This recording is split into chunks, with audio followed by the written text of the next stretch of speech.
of of who we are. A little bit of the background of why we're doing a podcast. The episode is the shift of the Evangelical church from the 90s to today.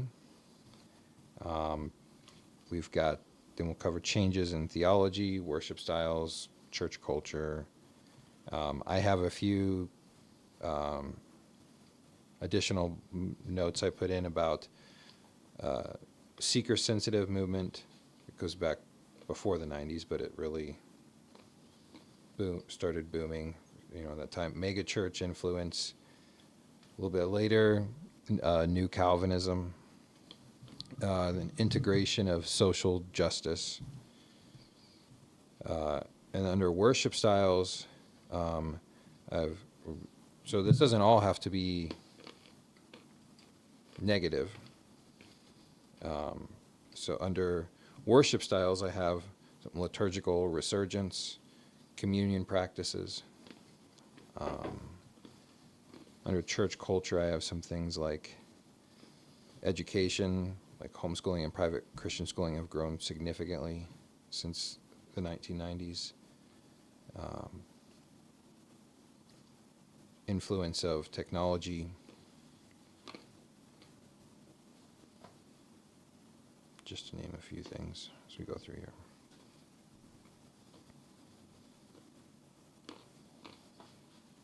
Did you guys have any particular, really talking points that you really liked and wanted to be sure worked in and didn't get skipped over?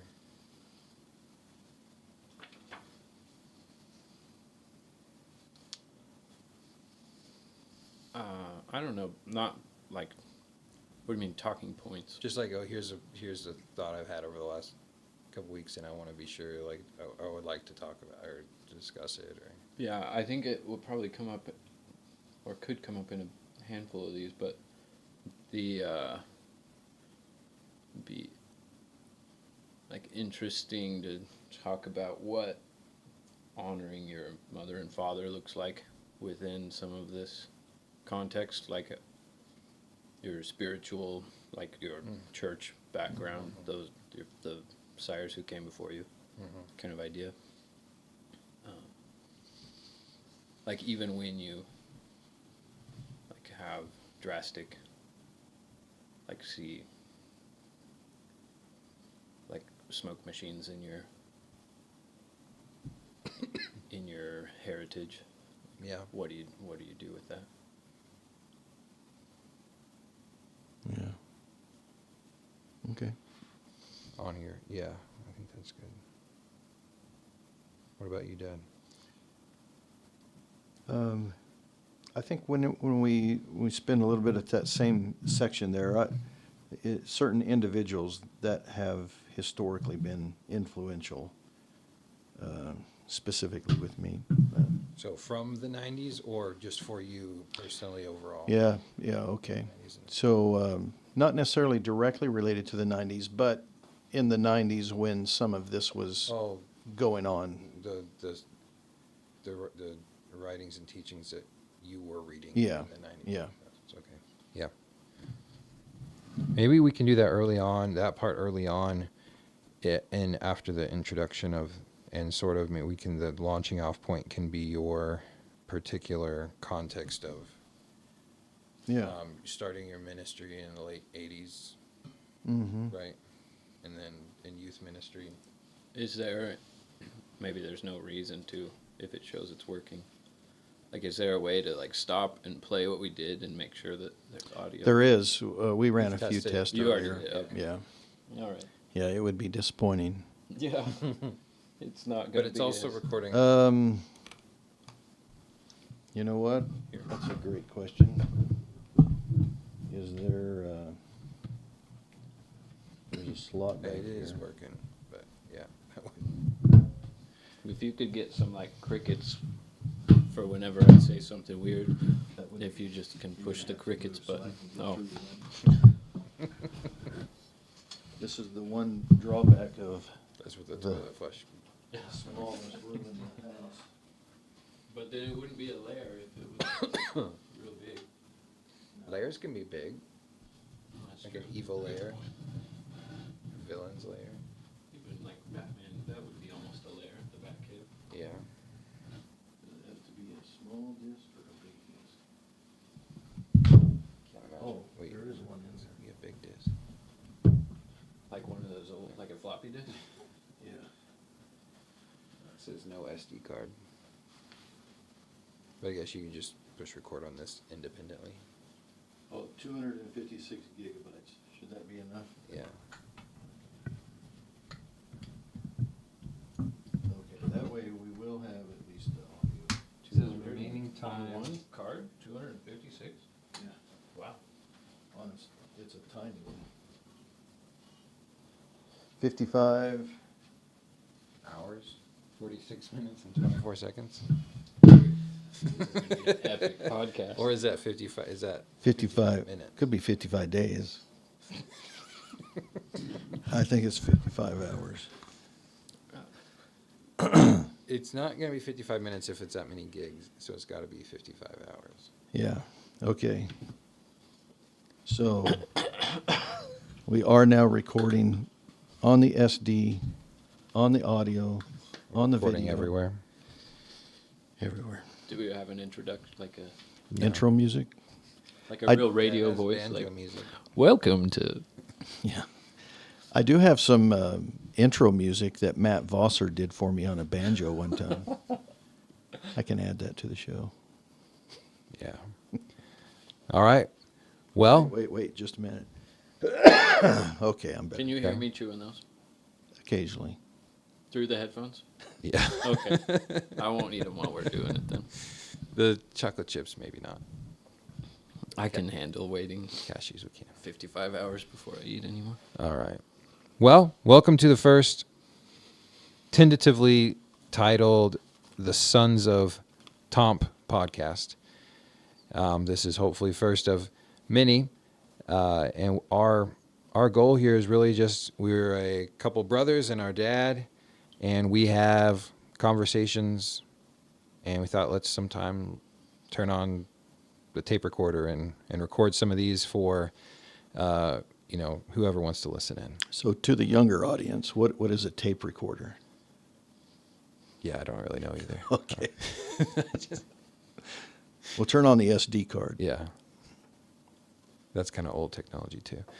But really our idea is just focus on Christianity, the church, culture, particularly from an evangelical and an American perspective. So to start off with, we'll introduce ourselves. My name is David. I'm a churchman, a husband, a father, and for a day job, I work in marketing. My brother, Silas, why don't you introduce yourself? Yes, Silas, the youngest of this generation of sons of Thomp.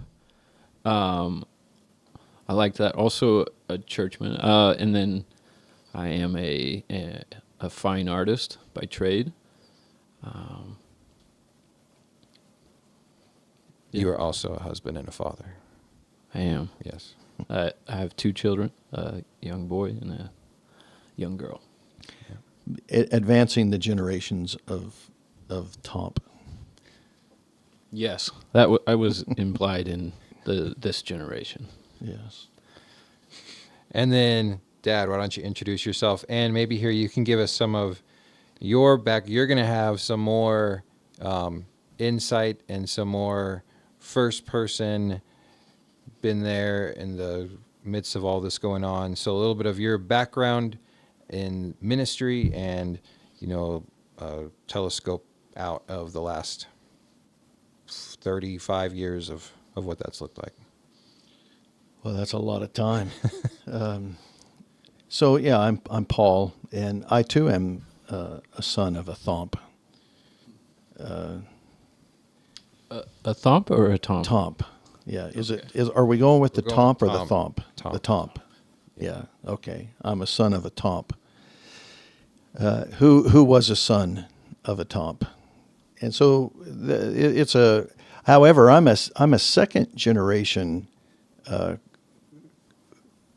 Christian in my father's family. That doesn't mean that there weren't other Christians even before him. And I really, you know what, I really shouldn't even say first or second generation, because I didn't know my dad's dad.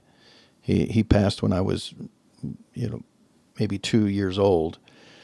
So it'd be wrong for me to make an assertment about my dad being the first generation of believers in the Thompson, in that particular line of Thompsons. But nonetheless, my dad pastored churches in Colorado through the 70s and the 80s, eventually moved on to Wyoming.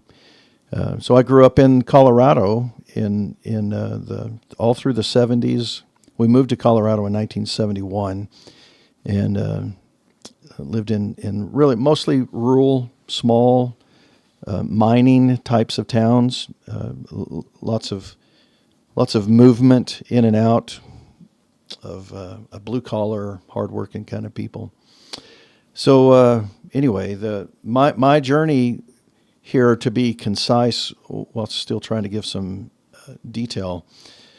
With my dad being a pastor, I don't know anything in my life when I don't hear the gospel, when I'm not under the influence of the gospel. I'm not, I don't have any memory of never not knowing that the Bible was a center point of our life, that God was worshipped in this household, or that the residents in this family were not given to the Lord Jesus Christ.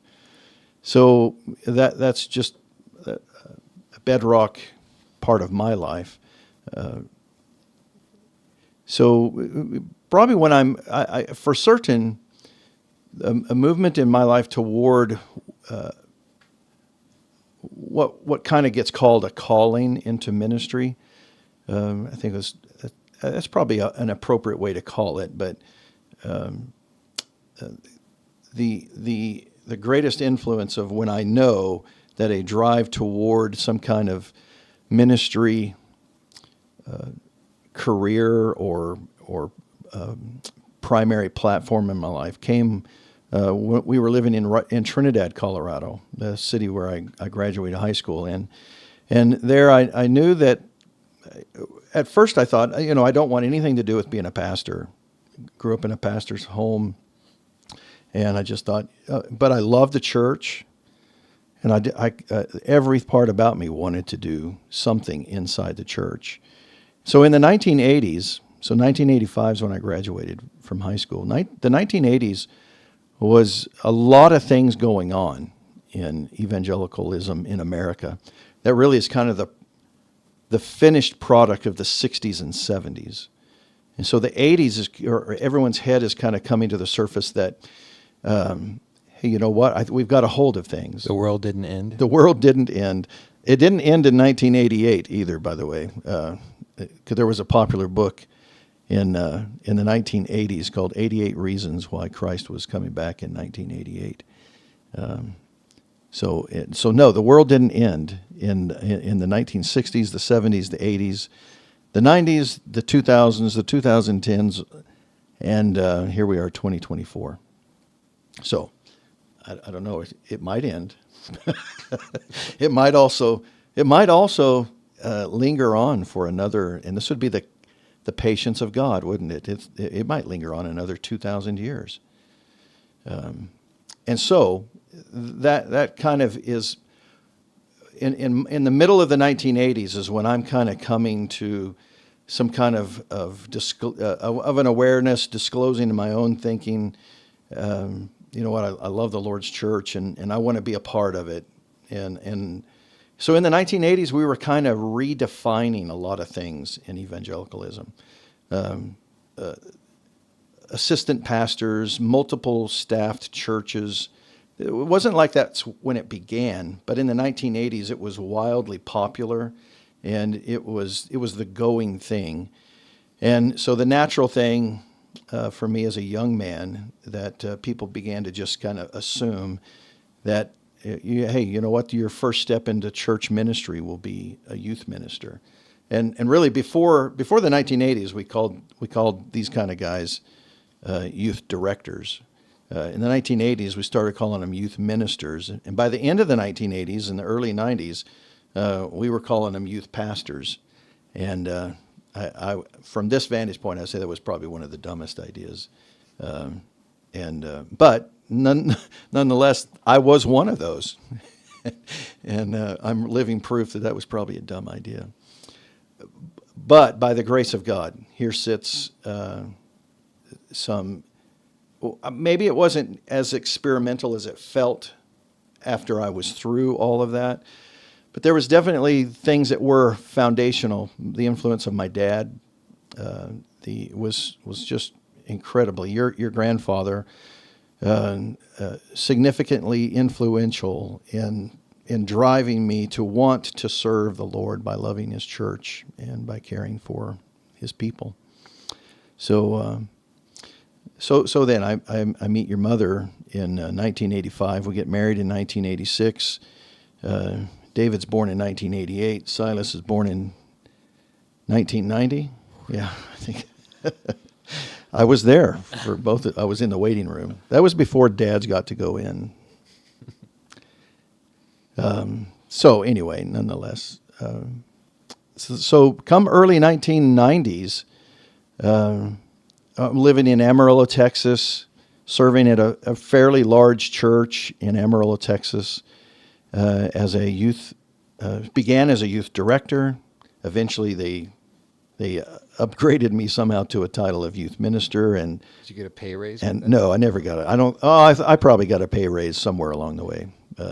And it included a house that was, they didn't give me a house, but I got cheap rent in somebody's aunt or uncle's house that needed to be condemned, probably. But, yeah, no. Of course, in the 1980s, hey, if a guy made $1,000, if he made $12,000 a year, he wasn't doing really well, but he could live. Yeah, he could do it. So early 1990s, there's a little church in Idaho that was looking for someone to come out, and it was clear they were looking for someone to come out as a bivocational or dual vocational, serve the church in education and youth. And so to this day, your mom and I really don't know who in that church knew somebody in our church in Amarillo that gave my name to them. And we just began a dialogue. And the next thing you know, we're packing up and moving to Idaho, Mountain Home, Idaho. And shortly after getting there, Mountain Home is a military base town. Major deployment and restructuring of the base happened within a couple of weeks after we got there. And so more than half the church moved away after we got here. I don't think it was because of me. It could have been because of one of you. But anyway, it was necessary at that point. The church couldn't afford, couldn't manage, had no. They made it really clear that they were glad we came, but we're gonna need to be looking for somewhere else. So about 3 years later, I mean, we lingered. I was a school bus driver. I did a lot of other things so that we could stay there as long as we could. And eventually, a church in Fairfield, Idaho, gave me an invitation to come and consider being their pastor. So here will be the point I was trying to get to, and probably could have got there a lot faster. But in the early 90s, so we're talking about 1994 probably, 1990, it doesn't matter, 1994, we moved to Fairfield. Fairfield is a real small community, about 400 people, maybe not even 400, 380, 390 people, and about that many dogs lived in Fairfield. And so we were there for about 3 years. I did everything. I pastored a small church, worked at a ski slope, worked in a log yard. I did a lot of labor blue collar, hard working kind of work to put food on the table and to have an opportunity to serve the church of God. And so from that, so this is where really a lot of shifting and changing and eye opening began to really happen in my life. This was before the internet. Well, it's not necessarily before the internet. This was dial-up internet, and it was a long-distance phone call to dial to get to read sermon notes or to read other things that were available in the early '90s or mid '90s.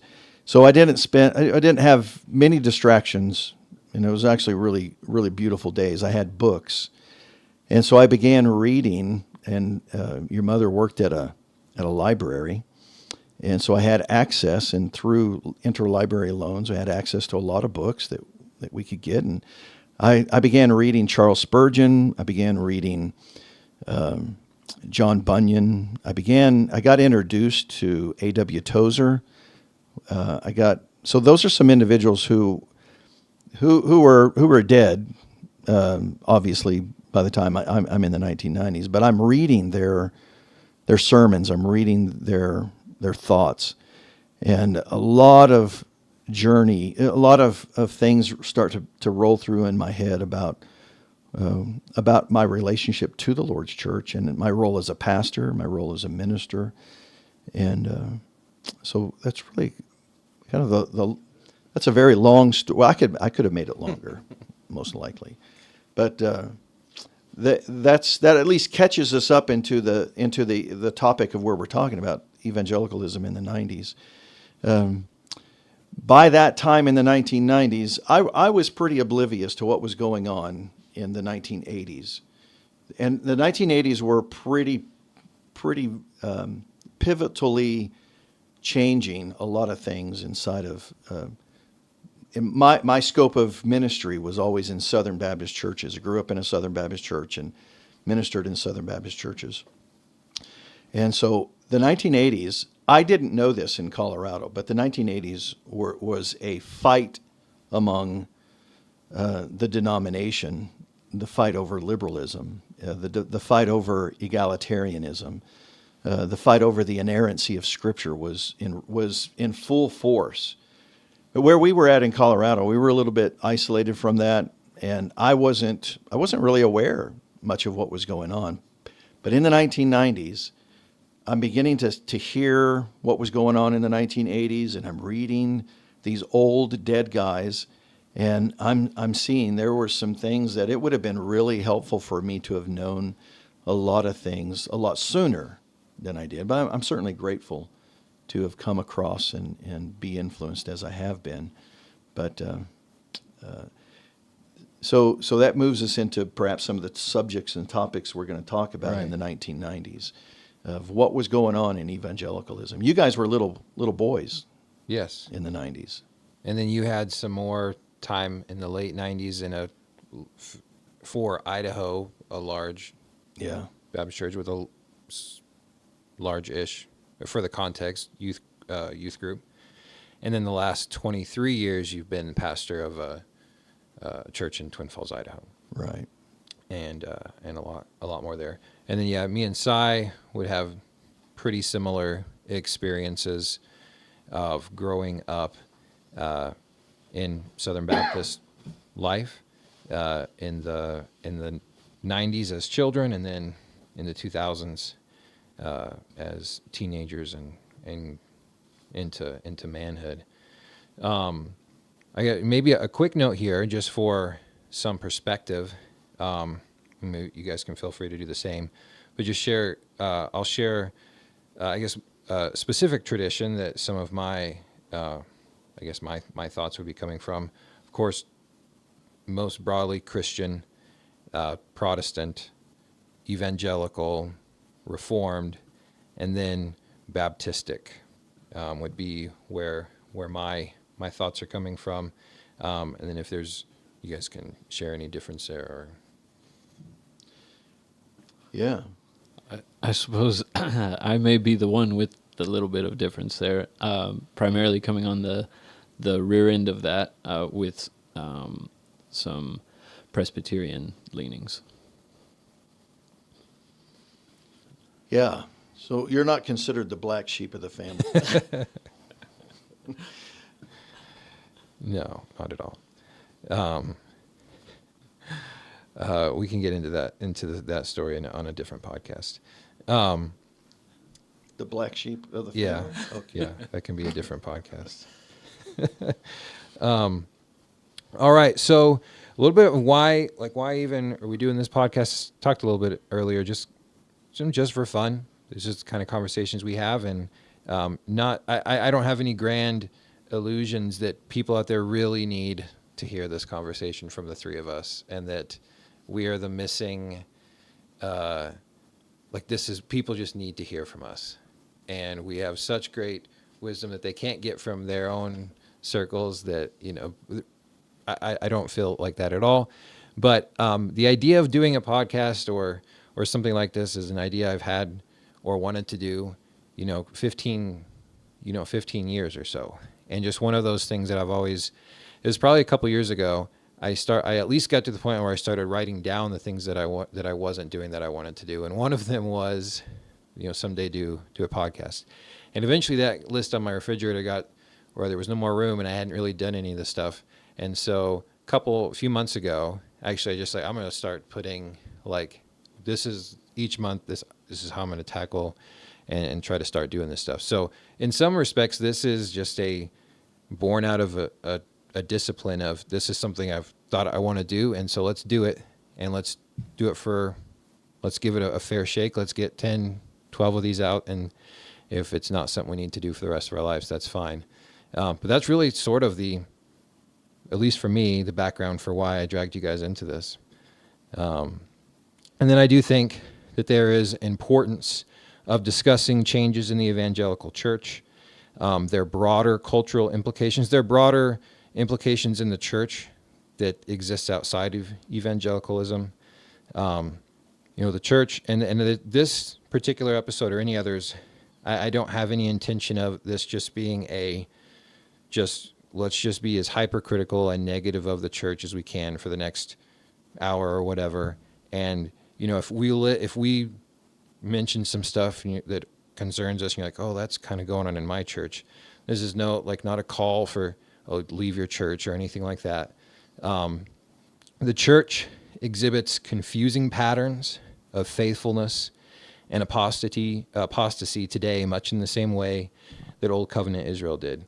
And so I think there's some good things for us to talk about. So before we jump in to the actual title and go off and run with it, any other opening 20 minutes in opening conversations? This is a podcast you can have it in the background. Maybe it can help you fall asleep, or if you're doing a hobby or something. This is not the one where it's like, I've got 15 minutes and I need you to hit the points quick. This is like the fire's going on in the backyard. Everyone's just kind of, not in a hurry. No one's in a rush. The backyard's on fire? There's a campfire. Did you tell people where they could send money to pay for stuff, or? That would be an end product of the 80s and 90s. Yeah. Well, I guess it's still going on with modern day podcast. Yeah. No, yeah, we're not thinking this is going to be I'm going to be able to quit my day job and let's just, we'll rake in ad revenue or anything like that. But if you want to sponsor, I don't want to read any sponsorships, honestly. All right. Well, with that said, a little bit of I think this is a helpful, if you're familiar with Aaron Renn, he has this sort of framework that he uses when looking at society's view of Christianity in the church. And this is just a general framework, a helpful way of looking at things. He will call pre-1994, he calls positive world, right? That's the positive world. And then post-2014, so today, so he calls negative world. But there's this oddity of time, and that's kind of what we're going to be, a lot of what our conversation today will be, at least during this time, and that's between 1994 and 2014, that he calls neutral world. And so this is a quick paragraph of how he talks about neutral world. During the neutral world, society's view of Christianity shifted to a more neutral stance. While being a Christian was no longer seen as an inherently positive trait, it was not yet viewed as negative either. So the way that helps me think about that, like there was a time where if you're going in for a job interview, you might want to lead with, I'm a deacon at my church. Now we're in a time where you might want to leave that off your resume. But this was a period of time where it was sort of like, it doesn't really matter. So in this period, Christianity was increasingly seen as just one of many lifestyle choices or belief systems. And the broader culture adopted a more live and let live approach. Christians could still participate in public life without significant backlash, but the influence of Christian values on the culture was diminishing. And it's in this environment that the church had to start to work harder to engage the culture, as it could no longer assume a shared moral framework with the broader society. And then a couple other, this is from Pew Research.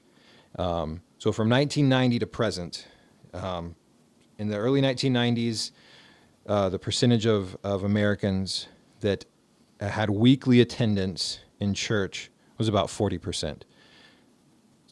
It's not a great number to start off with, but that's where things were in the early 90s. Jump forward to 2019, and that number is down to about 31%. And then you jump to the other side of COVID, tens of thousands more people that just never came back after the shutdowns. Surveys indicate that by 2022, that number is now closer to 27% of U.S. adults that reported attending, and what they are calling now just monthly attendance. So 1990, 40% of Americans weekly attending church. 2022, 27% of Americans attending monthly. So that's just some ideas of this period of history, neutral world, this time, really a very short time. And I think it's a time that people assumed was just going to go on and on and on. That's a lot of the problems of where we are now. It's not that way anymore. So we want to talk about some of the changes in theology, worship styles, church culture, and we'll just have a round table and just jump in as you have thoughts. Before I start with the first bullet point, any thoughts here? Yeah, this kind of noticing this shift from weekly to monthly. Certainly in the 80s and this was true of the 70s, the 80s, the 90s, maybe into the early 2000s. A typical Christian family, were not just attending on Sunday morning. They were attending Sunday morning, Sunday night. They were doing Sunday school, a worship service, a Sunday night training, discipleship training, and an evening worship service, and then a Wednesday night full blown. I mean, big kind of programmatic ideologies or practices going on, and society respected those days. And you begin to see a shift in the 90s of more businesses opening on Sundays, the increasing popularity of churches canceling Sunday nights on the Super Bowl Sundays. For a long time, that this is something we would do. You begin to see the culture shifting, and the church saying, you know what, the world has some things we would really like to. We'd like to be a part of that more than be a part of this. Culture wouldn't schedule school board events, political events on Wednesday nights. Wednesday nights were the cleanest night on the secular calendar, because they knew if they planned something on a Wednesday night that the church wouldn't be there.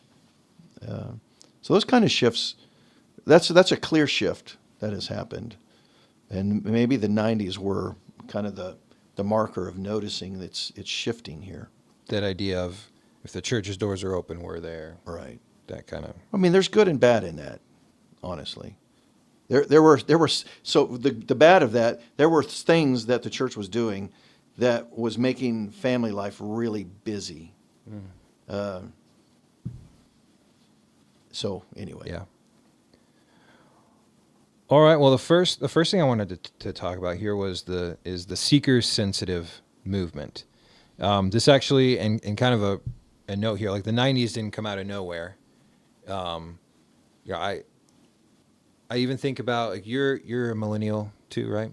So if you remember, there's this. I don't hear it as much anymore, but like 5-10 years ago, you always heard people kind of bashing millennials and saying, "Oh, this generation that expects trophies for, everyone gets a prize and everyone gets a trophy, and this kind of weakling generation." And the one time I heard this response to that's never left my mind. It's like, well, yeah, who was giving them those trophies? This sort of like, this sort of like soft, like, hey, well, no one loses, everyone gets a trophy mentality. This wasn't like a bunch of us 10-year-olds, like there were coaches, there were parents, like they were like, oh yeah, everyone. So same thing with the '90s. Like the '90s just didn't pop up out of nowhere. The seeker sensitive movement really kicked into hyperdrive in the 1970s, and there's going to be precursors to this too. But Willow Creek Community Church in Chicago. And what the pastor there did is he started conducting surveys in his community to understand why people weren't attending church. And then they went back and specifically designed Willow Creek to basically address all of these concerns. So they essentially built their church model based off of what unchurched people said they wanted church to be. And then there were the other big one that would have come up in the 1980s would be Saddleback with Rick Warren.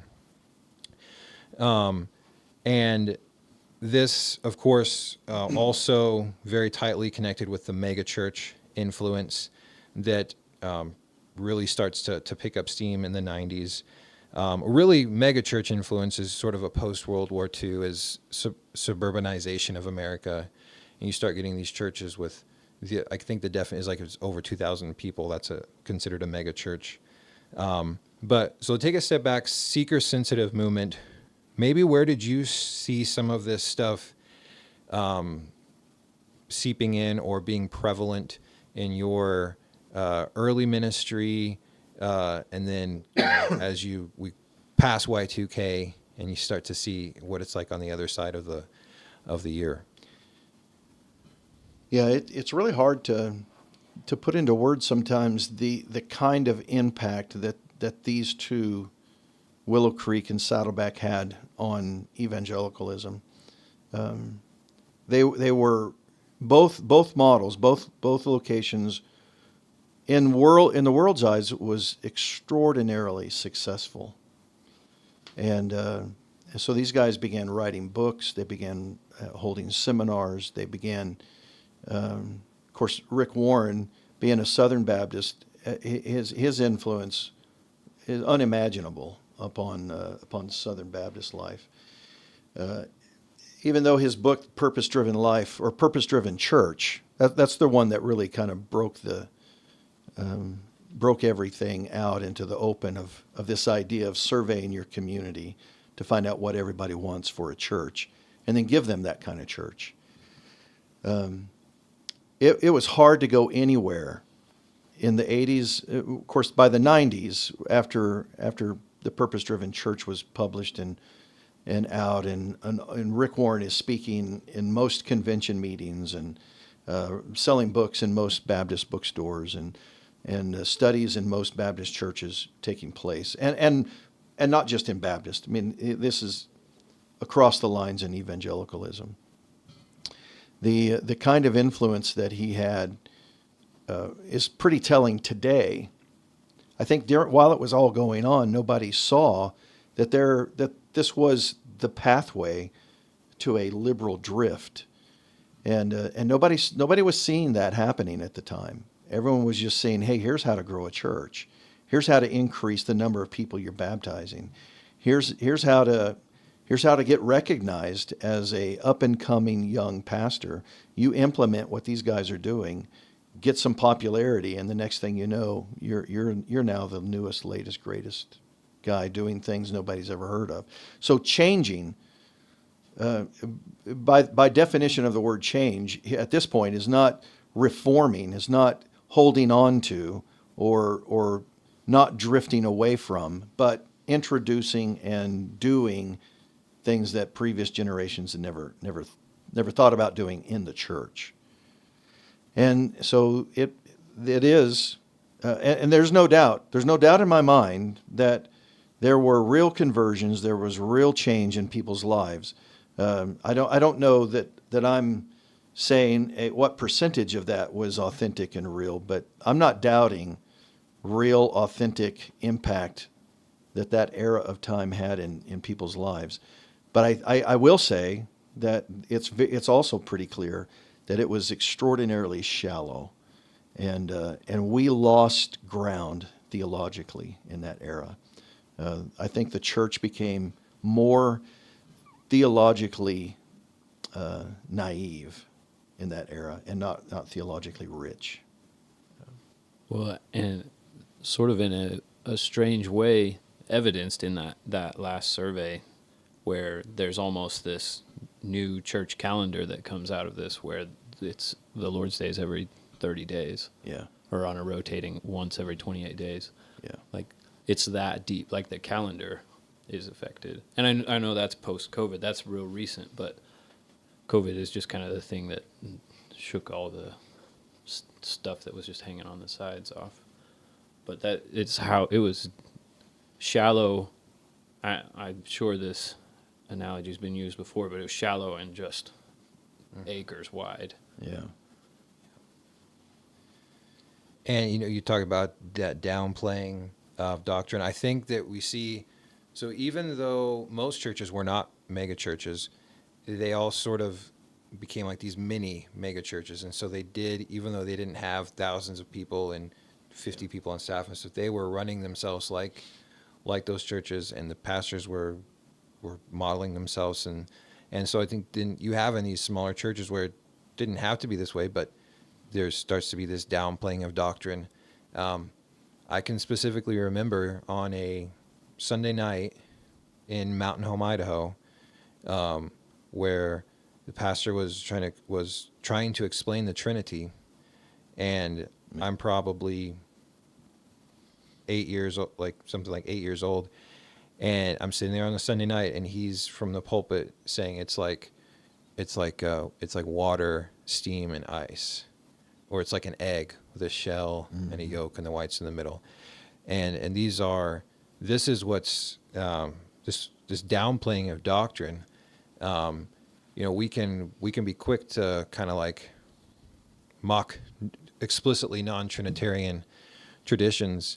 But I mean, I've had this all along. If you go to any evangelical church and do a survey after Sunday morning of people walking out, and not like a trick question, but like just very basic questions, these numbers we looked at from Pew Research are disappointing, but there's even more. Ligonier has a State of the Church website where they do these more in-depth theological questions, and they'll ask, like, was Christ a created being? And the number of people that attend weekly that identify as a Christian that believe that Jesus Christ is the first and greatest created being will blow your mind. And this, all I can think this is coming from is this downplaying from a couple generations of just downplaying very basic doctrine. Yeah, it really is. So whenever I kind of begin in this season of time in Fairfield of reading, the first time I ever hear the word catechism related to Baptist. So, even though I was catechized, but not formally, catechized in a sense of catechism. Everyone's catechized. You're being catechized one way or the other. Someone's catechizing you. But to hear the language of catechism to an average Baptist guy in the 1970s, the 1980s, the 1990s, the early 2000s, if he heard the word catechism, he's going to say, well, that's a Lutheran thing, that's a Catholic thing. We don't catechize our kids. Well, in fact, we've been catechizing them for a very long time, and we've been catechizing them through this season of time in real shallow doctrine. And so, that's the first time that I find that Charles Spurgeon was using an old catechism. He had updated it for his congregation, but he called it the Puritan Catechism, a Baptistic catechism, and that churches in the early days throughout Christendom would utilize this form of learning by question and answer, and so that's a late coming to the game of something that we wouldn't call that a change. We'd call this a reform, but we'd been so accustomed to changing things that we were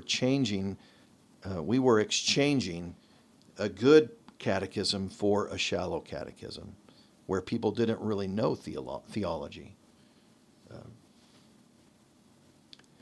They would explain things like eggs and water. Yeah.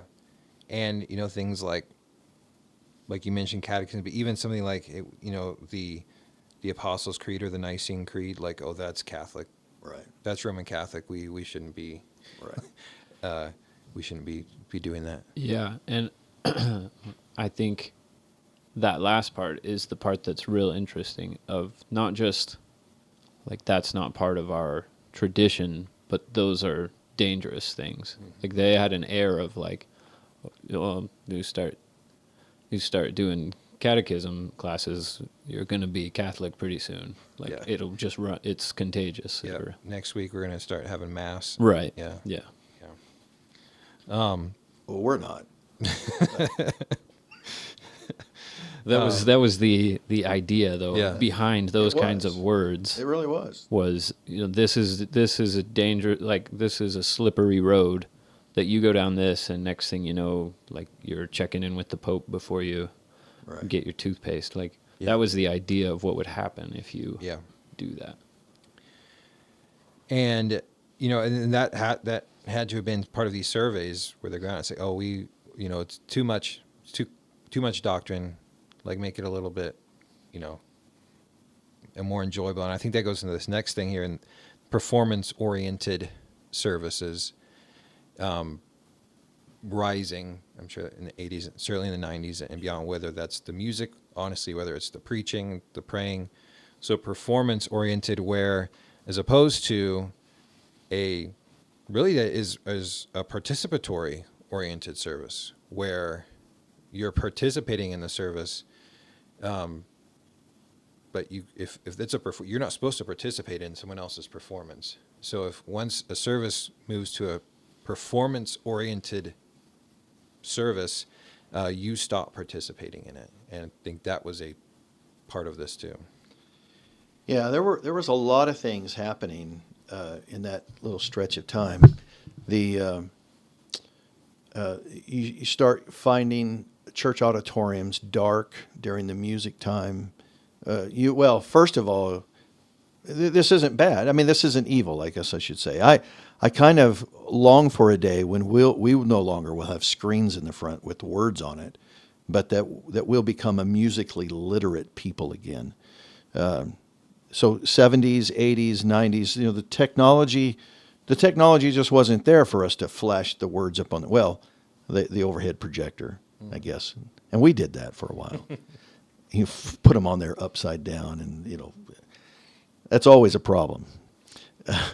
Well, that's real quick, because I think that was my day job for Sundays for 20 years, was to flip the projector from slide to slide. And there's an interesting element in which it was not actually more functional than a hymnal. Right. But it was new and advanced technological. Yeah, it was actually exciting. less beneficial. I mean, especially when I was doing it. I thought you did it better than anybody, except for when David did it. That was really good. No, there is this idea. So I would remember going to conferences and hearing people say, well, here, listen, we need to get the words up on the screen, up on the wall, so that people will lift their heads up whenever they're worshiping God, rather than having their heads in a book. And it would not be good to have your head bound. I know they're what I would say, it was largely motivated in a desire to get people's heads up, to look unto the Lord. I mean, that was the idea. Let's bring joy to their faces. Let's hear them singing. But it wasn't long after we got the words up on the screen that you then begin to find churches dimming the lights in the auditorium. None of the churches we were ever a part of went down this road. Had that capability. Takes a lot of money. We did have the capability, but yeah, it took a lot of money. Nor did we have smoke machines, and I don't know that there's really many churches that ever did that. But that's kind of the way these things were kind of unfolding. And then the next thing you know, 20, 30 years down the road, I find it's really interesting that we have fewer people know how to read music. Fewer people know how to sing parts. We just all sing melodies, which is, I'm not saying it's wrong to sing melody, but something has been lost in Christendom, in the worship of God, whenever the full voice of the congregation is no longer heard. You know, the instruments they're all audible now, so that everything gets turned up. Microphones are turned up to where you just hear a few select voices, and you can't hear the guy next to you. The choir has been replaced by the band, the worship band. Yeah, and we did, and to some degree, we don't have a full blown band, but we've made a very intentional decision to be more congregational in our singing. But the idea that these guys, they're the ones that we want to hear. Mm-hmm. Yeah. And we miss hearing the guy next to us or the person behind us. Right. Or the whole congregation. Yeah. And, the next thing I have on here is, and I think this is definitely from that's the mega church environment, and that's like a consumer mentality of church that really had to be born out of a mega church idea, because it's a place you could go to and no one really knows you've gone there. And you could go there for like 5 months and really maybe no one really knows you've been going there, and you can just stop going because you don't like something that's happening and no one knows you've left. And I think that idea that could maybe work without as much of a direct impact on, it wasn't a good thing, but you take that and you start doing it in smaller and smaller churches where you have people think, well, I'm just going to shop for a church. And if even for like a short amount of time it's doing something I don't want it to, then I'm out and I'm finding somewhere else. I'm going to shop for a different church. This consumer mentality. Any thoughts on that, on the mega church and how that has trickled down? Yeah, I don't know. I missed out on 11 months of the 90s, and so a lot might have happened in there. And that my first memory isn't till 2006 or something. Just kidding. Oh, that's a long. So I don't know which order. I don't know if I have the cart in front or in the right place, but at some point, and it may be further back, but that consumer element included the idea that you're not under the actual literal authority of a church, and that church has actual distinct God ordained offices and authorities that have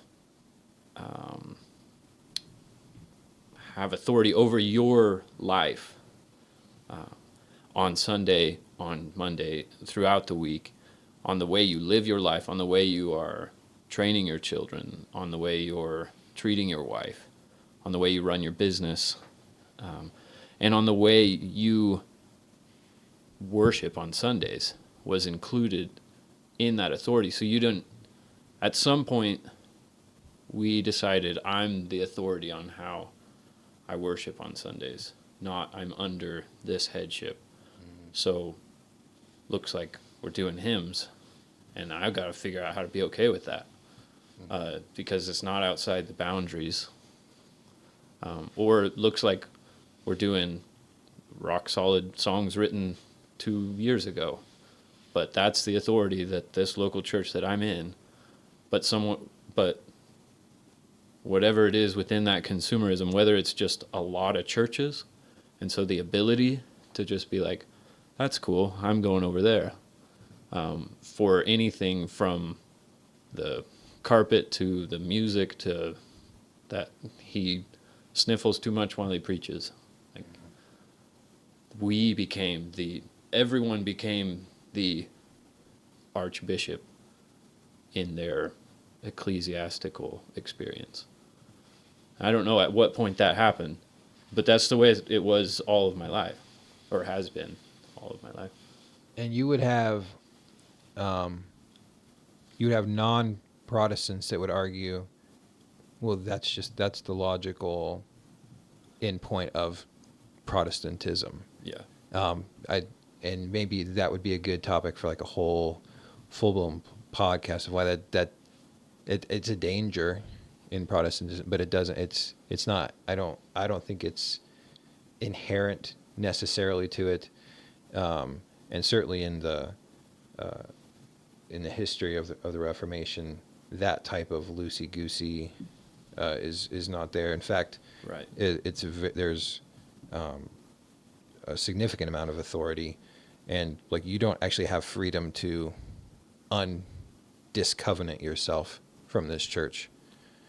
You don't have the freedom to do that. There are pathways that this is to be done appropriately. Mm-hmm. If this reaches a point it needs to happen, it's to be done quietly. There's to be conversations with your elders. They are who let you go. You know, they give you a letter and say we're on peaceful terms, and they're free to go somewhere else. And I don't know, it may have just come from some of the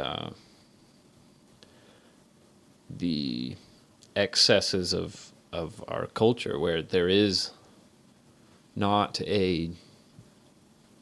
enough finances to support 6 churches in a small town. Well, yeah. All of the same theological heritage. And that maybe there's a lot of problems in that. There's a lot of maybe good in that, but there's so much. Like when there's 4 Protestant churches, right. Like why not? Like, and we start to treat it as a commodity. Like, well, the oranges are 50 cents cheaper over there. It would make sense for me to get oranges over there. Yeah. I've mentioned this to Dad multiple times, that there is a sense in which I feel there might be in some places too many churches, and I'm not looking to close any church down or like have any people lose their job or anything like that, but that idea of like, there's this town of 5,000 people in it, and there's 20 churches. Yeah. And the church the church loses power. Right. And 10 of those are like really pretty closely aligned. Yeah. You can maybe see some more. room for maybe some. And they only exist because they never could figure out how to get along with right, each other. Came from the other. And so they came from another one. Right. Which is another indictment against the modern church. I don't know that this is part of what created, or maybe it's a byproduct of, or certainly some influence on this consumerism. Back to this era of the 90s, and we could certainly include the 80s in this as well, but televangelist made things really difficult. Now, I'm not blaming any of it on televangelist. Anyone who behaves immorally and unethically and steals from people, it's going to come to the surface. But that black eye on the church did have, I think, some influence on. Okay, so let me take more responsibility in how I'm going to participate in church. And if this guy's crooked, then I'm more worried about that guy over there at the church house, where this idea of televangelism did make a pathway to spread the gospel faster into places that it wasn't before, but it also became, unfortunately, a substitute of church. So like, for example, we stream our services on Sundays. Streaming is not the first time that people made some pastor in a church 1,000 miles away from them their pastor. That's been going on since the 70s and 80s. And this idea that if this guy down here at this local church, if he could preach like that guy, I'd go to that church, but he doesn't. So I'm going to make this guy on TV my church. Even go back maybe the 40s, with Billy Graham, Billy Sunday. Yeah. There's a not to be, well, maybe to be conspiratorial, I don't know. But there's a weird element We like conspiracy within around here. within the televangelism area where there's really a lot of gatekeepers on that. The internet comes to sort of bust those walls down. A big thanks to Al Gore on that. That's right. I forgot about that. I think, though, like, and again, it's this weird disregard for the ecclesiastical structure of the church, where you maybe have this televangelist, but actually the head of that church is like an executive producer at whatever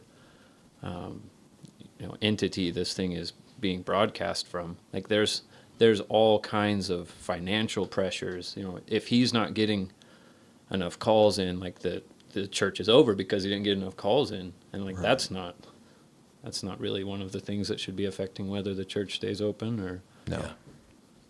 And I think this all I think goes into the next thing I have here that really sort of greased the slides for churches being okay to stay closed longer during COVID, and that's because all this some of the stuff we were already comfortable with. You already had where there were like satellite churches that we would be streaming it from, like, we don't actually have a in the flesh preacher here this morning.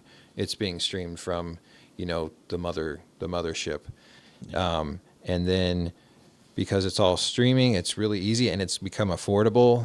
Like in a small church, with your phone, like anyone that can stream services.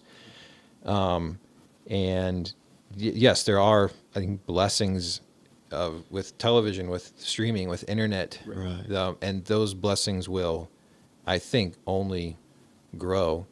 But they have to be wielded with wisdom. And certainly COVID did not show a lot of that. And they can never, I would say, they can never be church. They can never replace, like, no matter how good or how close to inline or how good the theology is, it can never replace. And that was where I think COVID was this moment where the second sacrament went digital. Like, we had seen, like, they had taken the baptisms and put them onto streaming like that. So you weren't being I guess you're not being baptized. I don't know, maybe someone's doing at home baptisms where you like just jump in your shower or something, but in COVID, communion went digital. And I think that's I don't know what kind of curse that brings on us, but yeah, which is again kind of a description of this personalization of that which is designed to be corporate. The same thing of a church. It's not designed to be this idea of you spend 6 weeks and you go to this church, go to that church, go to this church, and figure out which one itches you the most or makes you feel the happiest. We don't do that with church. We shouldn't do that with church. Culture has been doing that, but we shouldn't be doing that with church. And then the moment we begin doing that, then it's like, well, you know what? I'm okay if I'm not singing.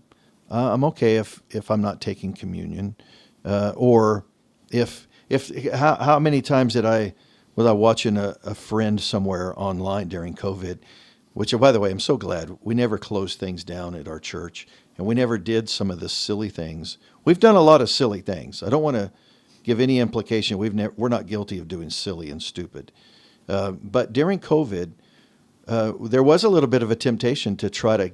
The thought was, if some of these people aren't coming to church, let's get communion to them in their home, and they can take it with us while we're doing it at the church house. And it's just not that. It's not possible to do that in that kind of an arena, in a consumer driven mindset. I guess to pull it back to the 90s, is that the roots of while we're on seeker sensitiveness, is that just the roots reaching the septic pipes, or what? Yeah, all that had to be in place for that to Right. to come to be. Yeah, like the COVID, and then what really dragged on for a year or two. Could not have dragged on that long if that hadn't already been such an acceptable and a norm of online services. Yeah, you're in the sewer pit, the sewer pipes of Christendom. If you've got a pastor on a screen telling his congregation in their homes to go to the refrigerator and find some bread, and if there's no grape juice, if there's no wine, milk will do, or pineapple juice will do. But go to your refrigerator, get those things, come back, we'll wait for you, and when you get back, we'll all eat the bread together, and then we'll drink the cup together. Now that's sacrilegious. You're right, David. We don't get there in 2020 if we don't go through the shifting. To be maybe more controversial, we don't get there without grape juice. We probably don't get there without grape juice. Are we scheduled to talk about this subject someday? Yeah. Communion? Good. Yeah. We should. Yeah, we should. Because that's probably one of the things that I drug my feet the longest on. Actually, I have it as one Okay. of the positives of where I think where I think evangelicalism is doing some We're seeing some good that. things. Yeah, So we'll put a pin in that. for a moment. So the 90s and before, but seeker sensitive, really a boom. Mega churches, early 2000s. The next thing I wanted to touch on that I saw, and this might end up being a couple hours long tonight, but this won't be like a comprehensive, like everything was touched on. There will be things. I think we can go 55 We could hours. go. I think we decided we could go 52 hours. 55. There's going to be things on this that I already know that I crossed off, like, okay, prosperity, gospel, like not gonna. I kind of moved that altar calls. There's a lot of stuff that I'm like, okay, this is. We could just go on and on and on. But one of the next big sort of movements in evangelicalism, New Calvinism, and that I think at this point, looking back, we're not out of bounds to call it a mixed bag. Maybe in the heyday of it seemed a lot better than maybe it all ended up shaking out as. To clarify, is this the same as like the Young, Restless, and Reformed? Okay. Yeah. And this is, so I want to be careful not to paint with like broad, like I'm not saying everyone that was involved. That I actually think there was a lot of good that came from it, but I do think it's a mixed bag as where we stand now. But so what was New Calvinism, if you're not familiar with it? This was early 2000s, right, 2003, 2004 time period, this revival of Reformed theology that gained significant momentum, particularly among younger evangelicals. So some names to kind of help you identify, we're thinking like people like John Piper, Tim Keller, the Gospel Coalition, Acts 29. So these are some, maybe like some name identifications.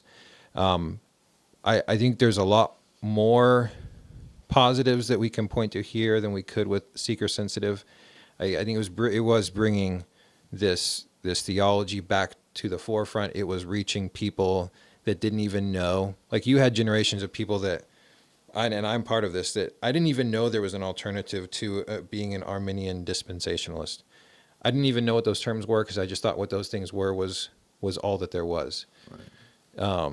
And so this is bringing, this is probably on the back end of, like you're mentioning, 5-6 years before that, you're getting into Spurgeon and Bunyan, and it's older dead guys like that are being brought forward. So maybe someone was on, what do you guys think some of the positives from that new Calvinism, that young, restless, and reformed, the prototypical skinny jean kind of sermon? Yeah, I think there was, I don't know what, well, there was a degree in which, like, someone would be, consuming videos or books or things from this era that had this rich soil of, the Reformation or the Even earlier Puritans, church fathers. Church fathers.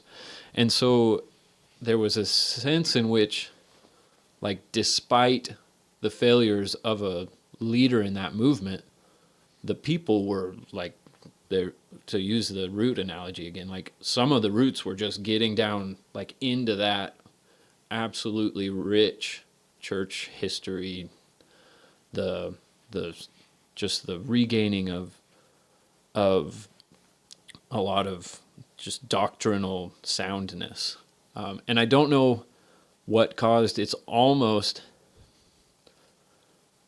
I mean, there's a lot of the pastors that were, cutting edge in that moment that are weird now. I don't like that word. Weird is kind of co-opted by, but like they're not as strong of men as they were in the middle of that. So I guess the good, though, is that despite that, there was a lot of growth theologically. Yeah, I think so. You're totally right. It is strange to see some of the guys in the 90s and the early 2000s that really were pivotal in a lot of guys cutting their teeth on Calvinism.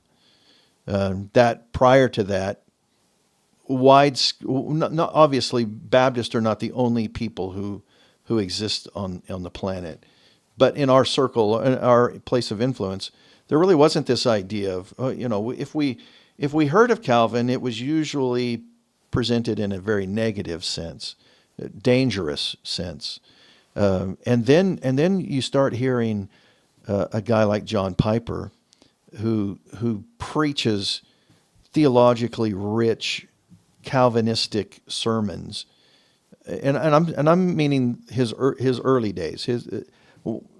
John Piper, I still would find him helpful. There's no doubt. I don't get all the way into Calvinism just with Spurgeon and Bunyan.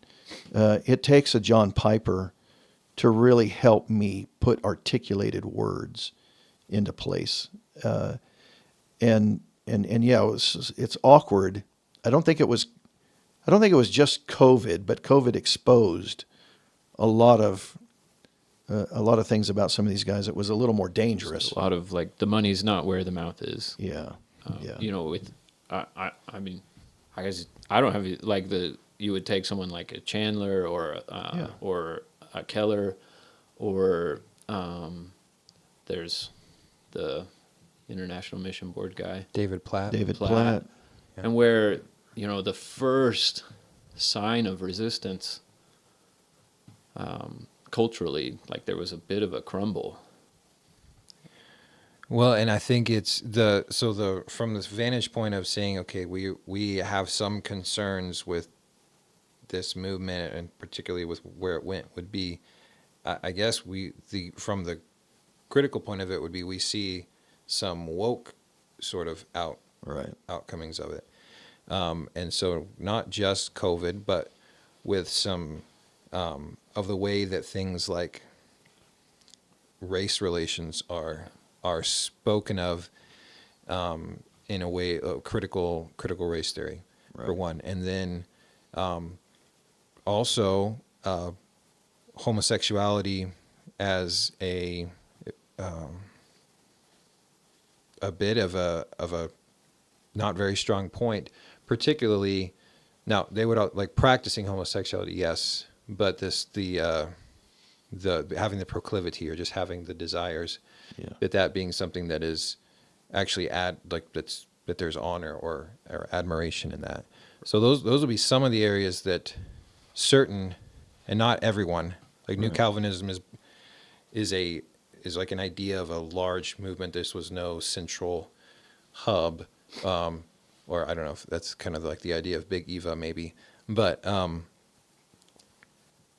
I think that's where it didn't take long. It didn't seem like it had really strong legs for a long time. I think most of the fruits of it will be in what they reminded people of, less than maybe the actual, another big name, and that would be someone like Mark Driscoll.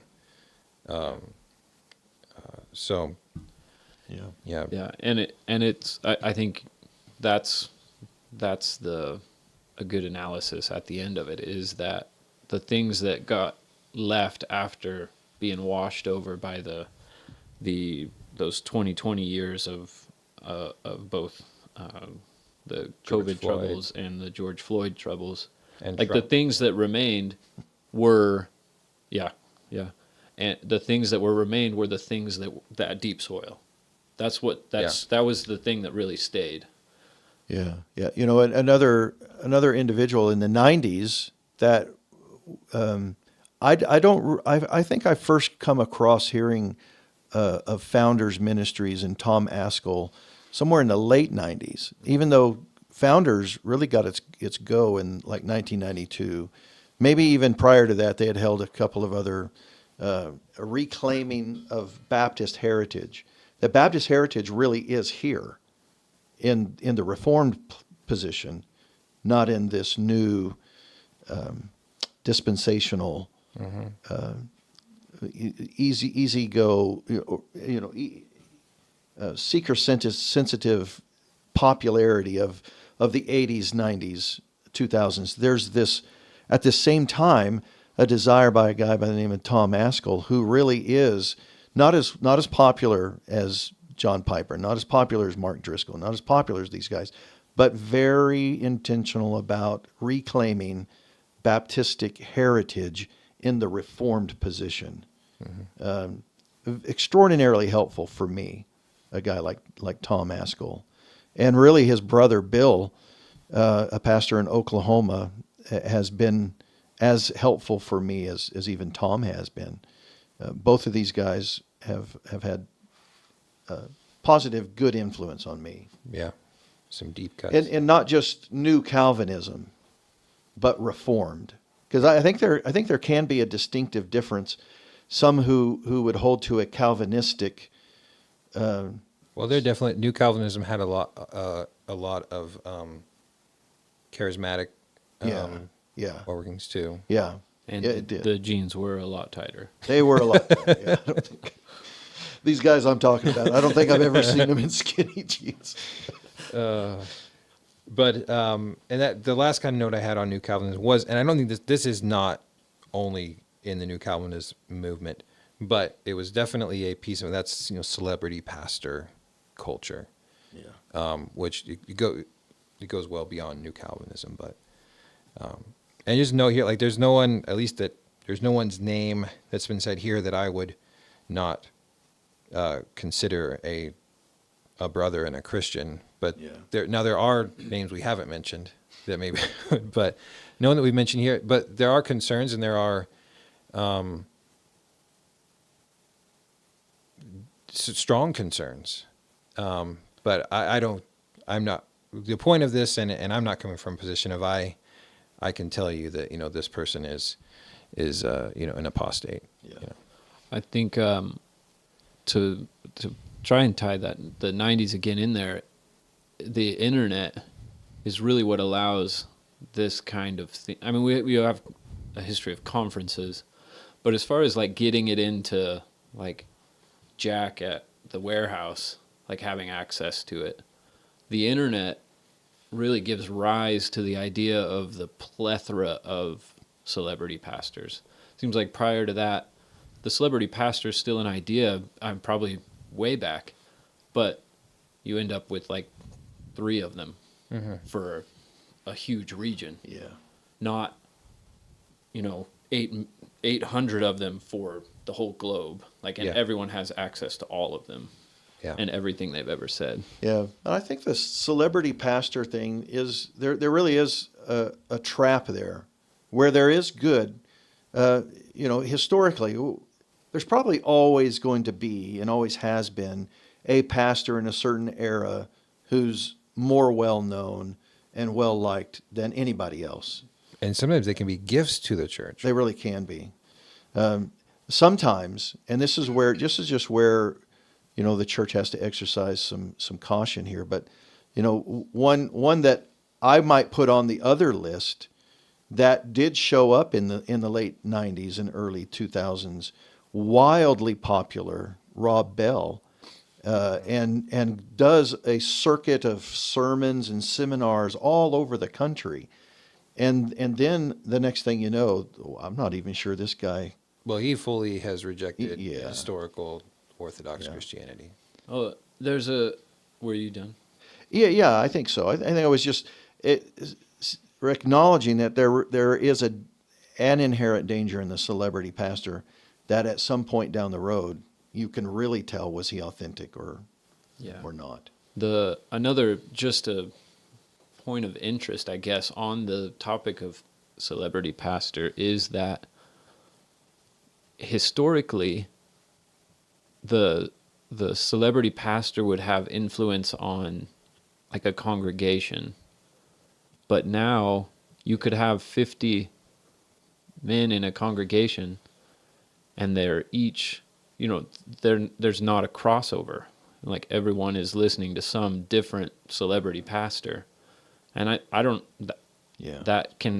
there could be good in that. I don't know what the long-term effects of that is.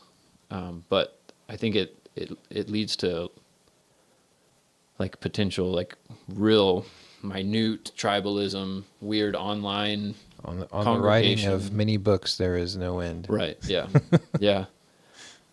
And you end up with like and that's it maybe gives rise to these new poll numbers of I'm watching 18 sermons a week. Like I think it's okay if I don't go to church on Sunday. Like Yeah. or like and that's like this new evolved version of like the wilderness is church for me.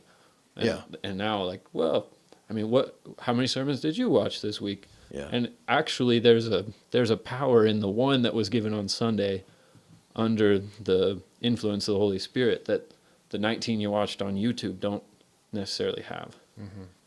Yeah.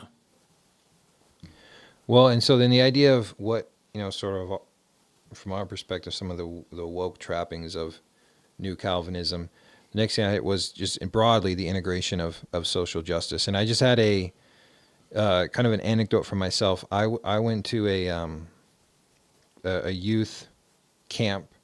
This would have been like 2011 as a sort of like a camp counselor.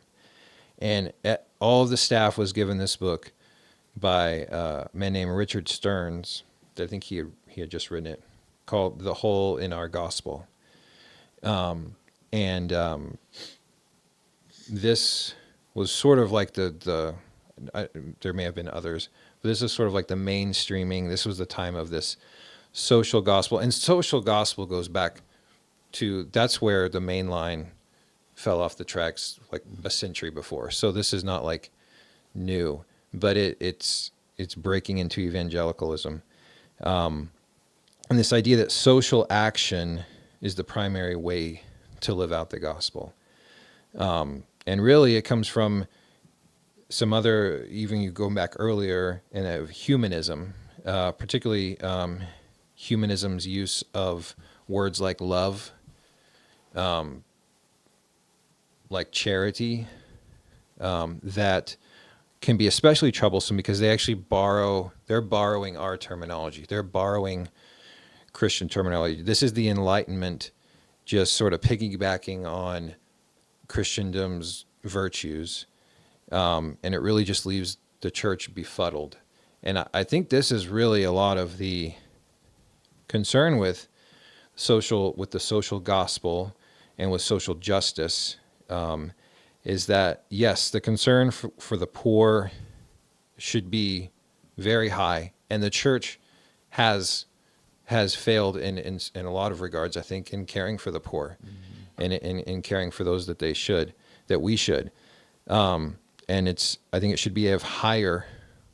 We should be about helping those people more than we are. And I'm completely, and probably more strongly than maybe some people. But what that should have done, the concern for the poor, could have had a healthy effect of sending churches back to rediscover the biblical meaning of service and wealth. So I've been given wealth, and here's sort of what do I do with this wealth? Instead, what I think it did was it threw us into the arms of the state, with this idea of social justice. It threw the church into the arms of the state.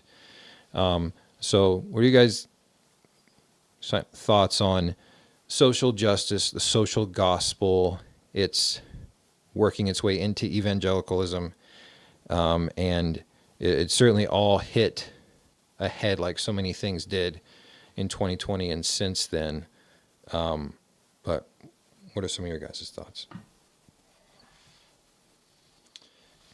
Yeah, I would say it took me a long time to put into my mind a working definition of even how to describe social gospels, social this idea, because for me it seemed like for a long time this should have been never separated from the church, the responsibility of caring for ourselves, caring for our communities, but the slow fade or the slow drift of our culture, it's two things going on. A church happy to let a growing administrative state take on what she really should be doing. And not really even that the church ought to be implementing programs to care for the poor at large, but that families should be taking care of their neighbors and their families, rather than waiting for the state to take care of these things. This idea of a true widow. Yeah, exactly. I mean, we have true widows today, but Not to some many as what degree we call widows. No. And some of that's because we let a state move us toward a social security system that was with this idea on the front end. This will alleviate the suffering of the widow.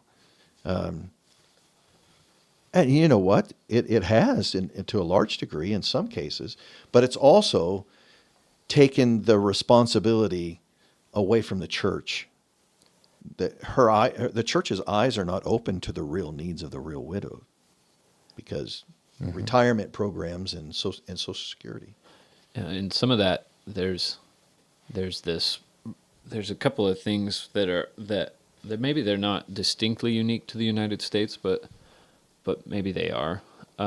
There's this strain of radical individualism where a widow is a widow irregardless of if she has 14 sons And 7 brothers. Right.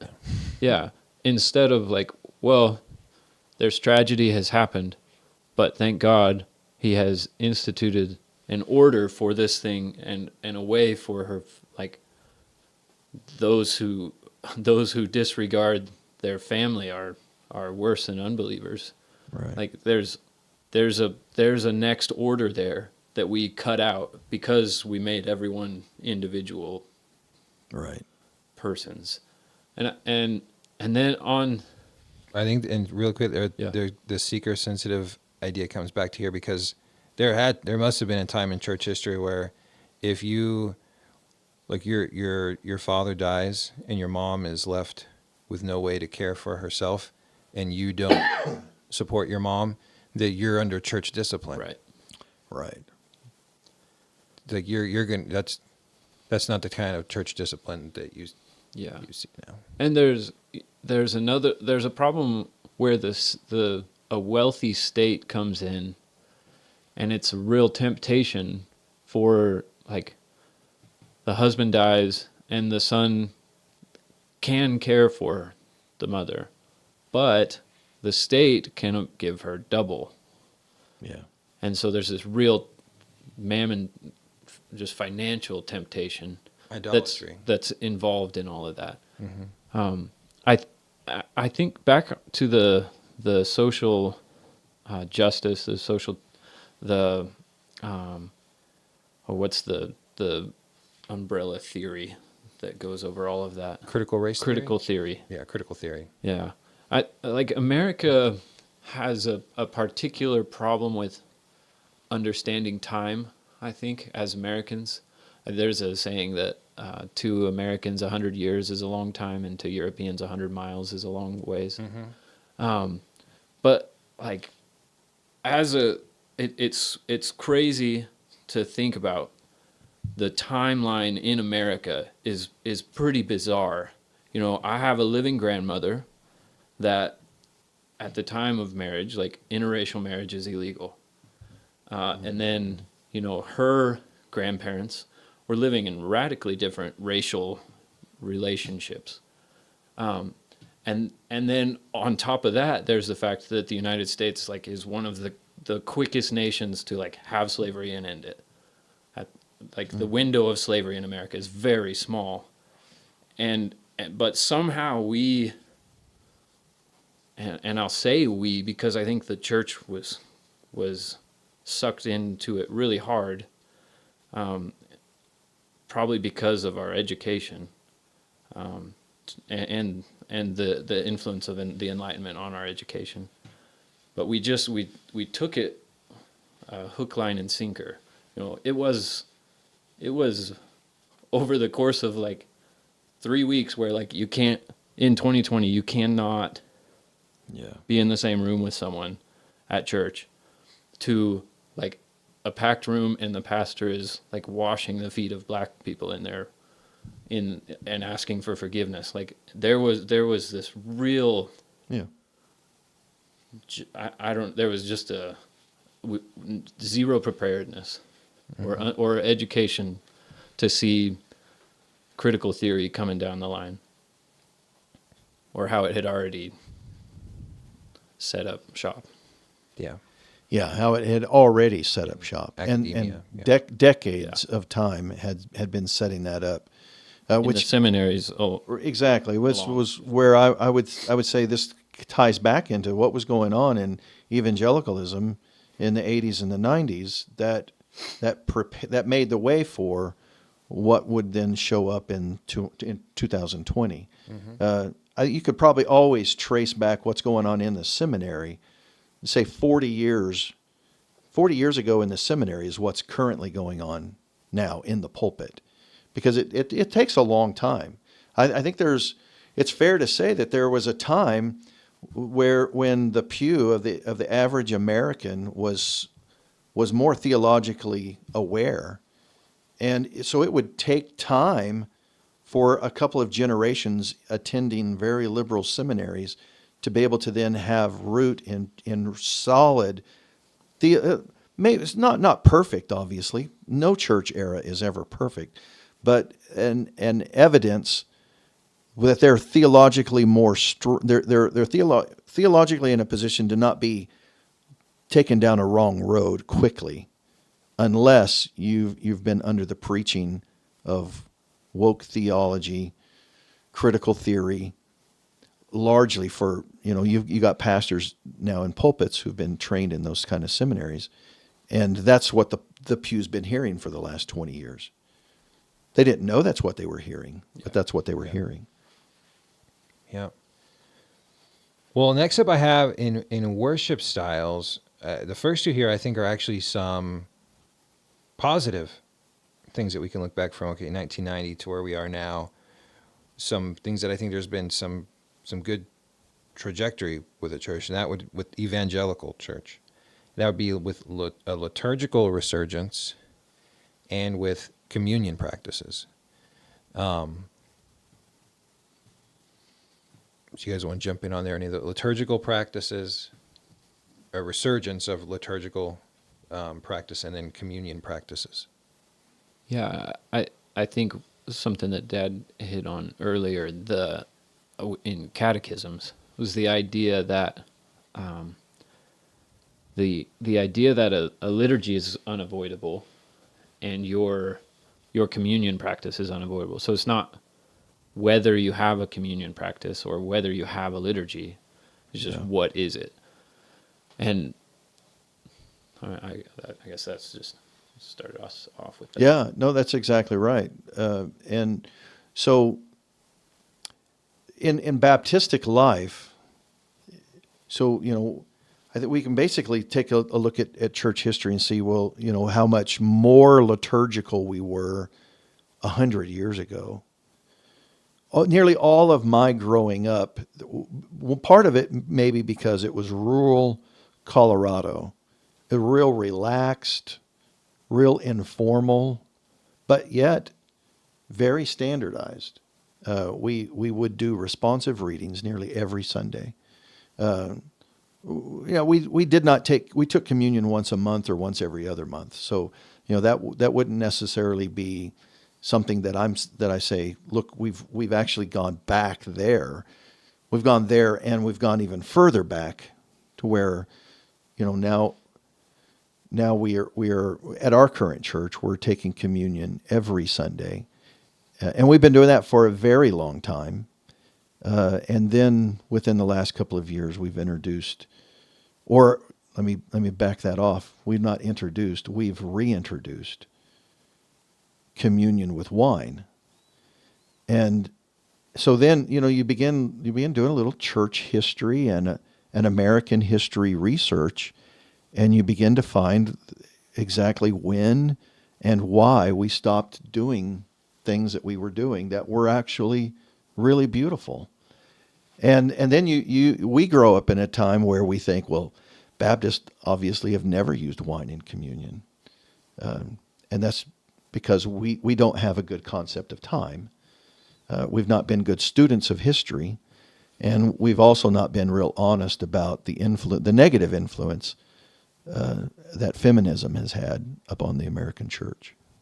Mm-hmm. There's something I've been thinking about on time, and it may be a pitfall for both Protestants and the combination Protestant American Protestant, I guess, that as a Reformed person, at least the way that I came into understanding Reformed theology, like church history almost just went back to the 1500s. So like church history was 1500 to now.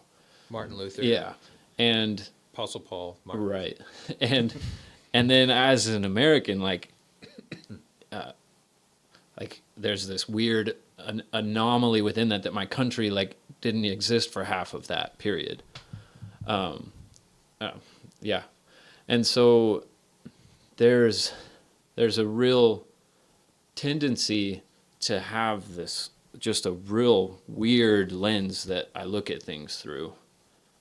And I think it's because of that, like missing 1,500 years of church history and missing my place in that at large.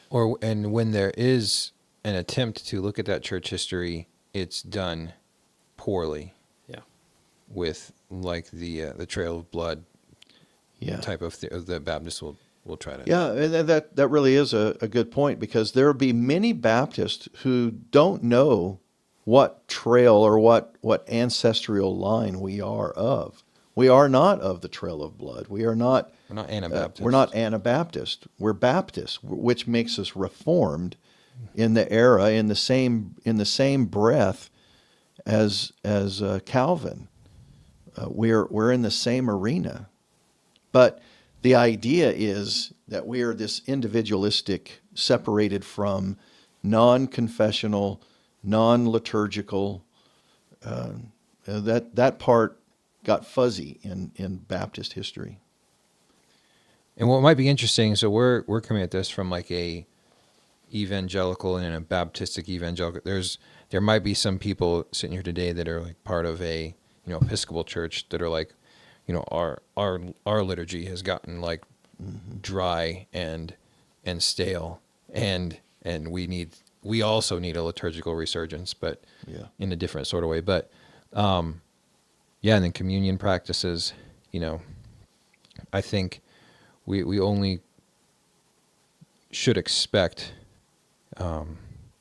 worship to be a part of how God is creating every Sunday, how God is creating the world, and in the way that we have a resurgence in our liturgy and bring our communion practices in line of obedience to Jesus Christ. Those will be of blessing to the church. Yeah, I think you can kind of trace it along different divisions within church history, and then even I suppose different times within American history. But there's these two tendencies to on communion and liturgy. There's these two tendencies to, one, to spurn the spiritual, the mystical, and one to spurn the physical. Mm-hmm. And I think in the 90s in particular, there were seasons where we would show up to church and it would be like, whoa, the Lord's Supper. It's like, I don't remember, like, look how shiny those plates are. Which do I do first? Yeah, and it's like, I don't remember the last time, and I don't know, like, are we on a schedule, or was it just an idea to do it, or, and there was kind of this separation of it being a powerful thing, a gift, and there being something to it beyond just something that I guess we do it out of obedience, but that's the extent of it, and at that we can do it once a year, I guess. Or and I think there's another trapping of our tradition with the sacraments, and that is we spend most of our time explaining what they are not. Yeah. Like this baptism isn't this. It's not this. Don't worry, it's not this. Yeah. Now I hear your. It's like okay, well, what was it? Yeah.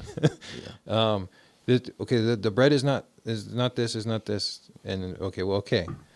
And I get there has been excesses and there's been, but I think it's a particular trapping of our tradition of talking more about what they are not than what they are. So and from my vantage point, I would say some of that comes from the fear of men.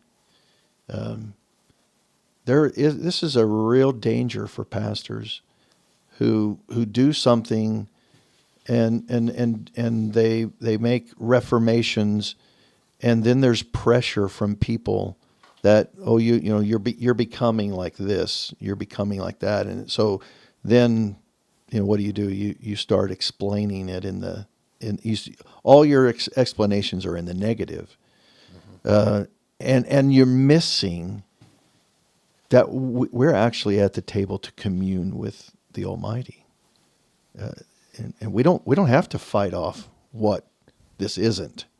We ought to rejoice and celebrate what it is, and that we can embrace that there is mystery. Yeah.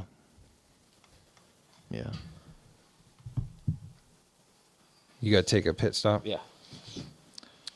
We'll insert a commercial or something here. There is, right around the corner. Like you said, this would be just like you were hanging out in our kitchen. Yeah. This is Sometimes people got to get up. Silas would be the first one to go to the bathroom. Yeah. He got here 10 minutes late, and, that's just how it goes. Well, before he gets back, you had mentioned, you had time in specific as a youth pastor, and then as, I guess, what we would call an executive or a senior pastor. And a lot of things, of course, that you have brought up, of regrets or things like that. But what are some of the ways that, you look back and you see God's faithfulness through your time, particularly as a youth pastor? And it may not be, there be a lot of sorrow and things there, but where do you see God's faithfulness? Yeah, there is faithfulness, and not just the faithfulness of God. I did these things, and God blessed it in spite of me, and He did. But that's never a reason to do something that we don't have permission to do, or at least in the way in which we were doing it. I think there is a pleasure in seeing the influence and the impact that ministry upon young people has had in some cases. Now, by and large, all the statistics that we read from Pew Research, Lifeway Research, all those research, Gallup, yeah, they all show tragic end results of youth ministry. It's devastating. It is. So I have to. And we don't need the researchers to tell us They that. we don't. We firsthand. We know firsthand, and we could have sat down with the researchers and given them everything they could have concluded with. So in spite of that, there have been individuals whom the Lord has, in spite of me, in spite of what we were doing, in His grace and in His mercy, I have contact with individuals who serve as missionaries, who serve as pastors, who in spite of those things, somewhere along the way, and I would say in most cases with those kinds of situations, there was much more intentional discipleship rather than just attending pizza night or this or that. They were real intentional discipleship seasons. And I think by and large, and that's the next thing I have on here is church culture, particularly youth culture, that we can't avoid sort of the fruits of what the 80s, the 90s, early 2000s, and now what that looked like. But might there be a space for that type of hey, our church has 20 teenagers, let's do a pizza game night. So how, kind of that idea of, because if they're not doing it there, then they might.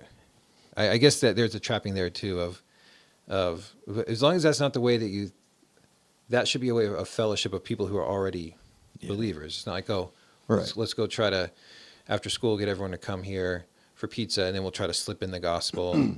Yeah.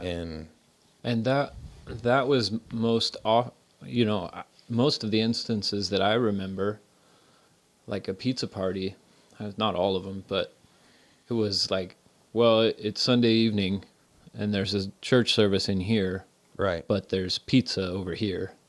Yeah. And usually, so it became the rule. Maybe like one or two people of any sort of maturity, and then so it's very much not like let's have the teenagers be interacting with the 20-year-olds and the 30-year-olds and all together.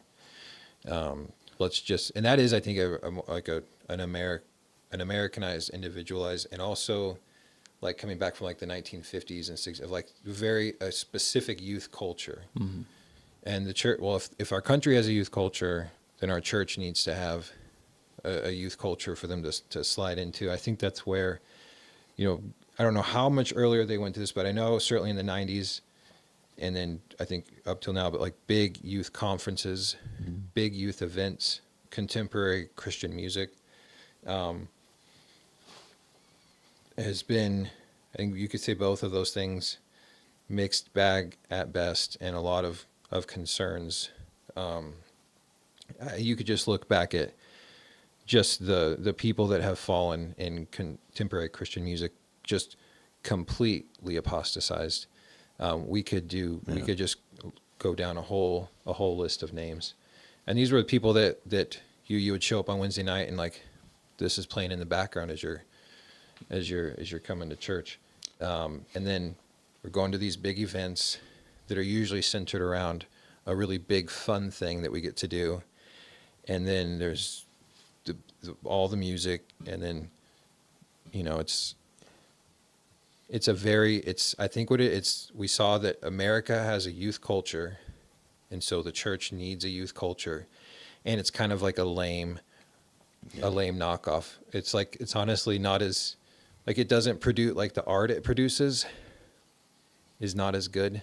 The music it produces in many cases is honestly not as good. The poetry is not as good. The stories are not as good, because it's because we're imitating yes, a lesser thing to imitate. yeah, We're not imitating what the Bible is, what God is. We're imitating the culture, and so one should expect it to be a cheap knockoff. And so you're coming from the one who's supervising this stuff. That's going to be a different, probably looking Right. back, different than me and Cy, where we were participating in it. I remember one time getting in big trouble at one of these events because we were at this hotel, and me and a couple other guys decide to walk to a gas station that's like half a mile away to get some snacks without asking. How come I didn't know about I think you did find out about it, because then we got back, and I was then not allowed to go to a concert because of this. And we go to this gas station. We get back, and the counselor guy didn't know where we were, and it was like, and he did the right. This was Dennis Sports. He did the right thing. He actually did make us tell you, and I think he told you too. Right. I do recall. And this. so I think the more concern Yeah. is by people that would be like, well, I want you to still like me, so I'm not going to tell your parents. Yeah. But so like from your side, you're sort of trying to, like, what's it like when you're going to an event and you've got like 40, 16-year-olds, and it's real unnerving, and it's unrestful. It's you've gone with the responsibility that parents have given you to take care of their kids, and that they've entrusted you to take them to an event that, I think, well intended. You're thinking, you know what? I've heard this guy who's going to be speaking, and I've heard him before. I really want these students to hear this and know this. But there's all these other trappings of things that are really more distracting than they are helpful. And so at the end of the day, what's more experienced are the trappings than the benefit that was intended in the event. And then as you mentioned earlier, the whole music scene in the Christian pop music stuff, that really did begin to really rub me real wrong in the early 2000s, as you really do begin to start seeing there's really something wrong in this industry. You begin to hear reports of individuals coming out as homosexuals. You begin to hear drug use, alcohol abuse frequent on their tours, and so it really begins to show, hey, there's something. Almost say, I can't put my finger on it, because their music some of their music is really good, but we're loading up a van, driving 2 hours to go to a concert. Who these guys just an hour ago were living immoral, unethical, And haven't been to church in about 5 months. have 'cause not they've sat under the been preaching. on tour. Right. Yeah. Well, did you have any other thoughts on that side? On the music side of Or things? just youth culture in the church? Yeah, I mean, I think that there had been the beginnings of a shift in the way that you were allowing the youth group at the church to operate by the time that I was in the youth group. There's still, we were still doing all the conferences and games and things, but there was, I think, a distinct shift in there. I think that there's an interesting observation, though, when you were saying, you're that about their tenseness of like loading up all these young almost adults, but not quite.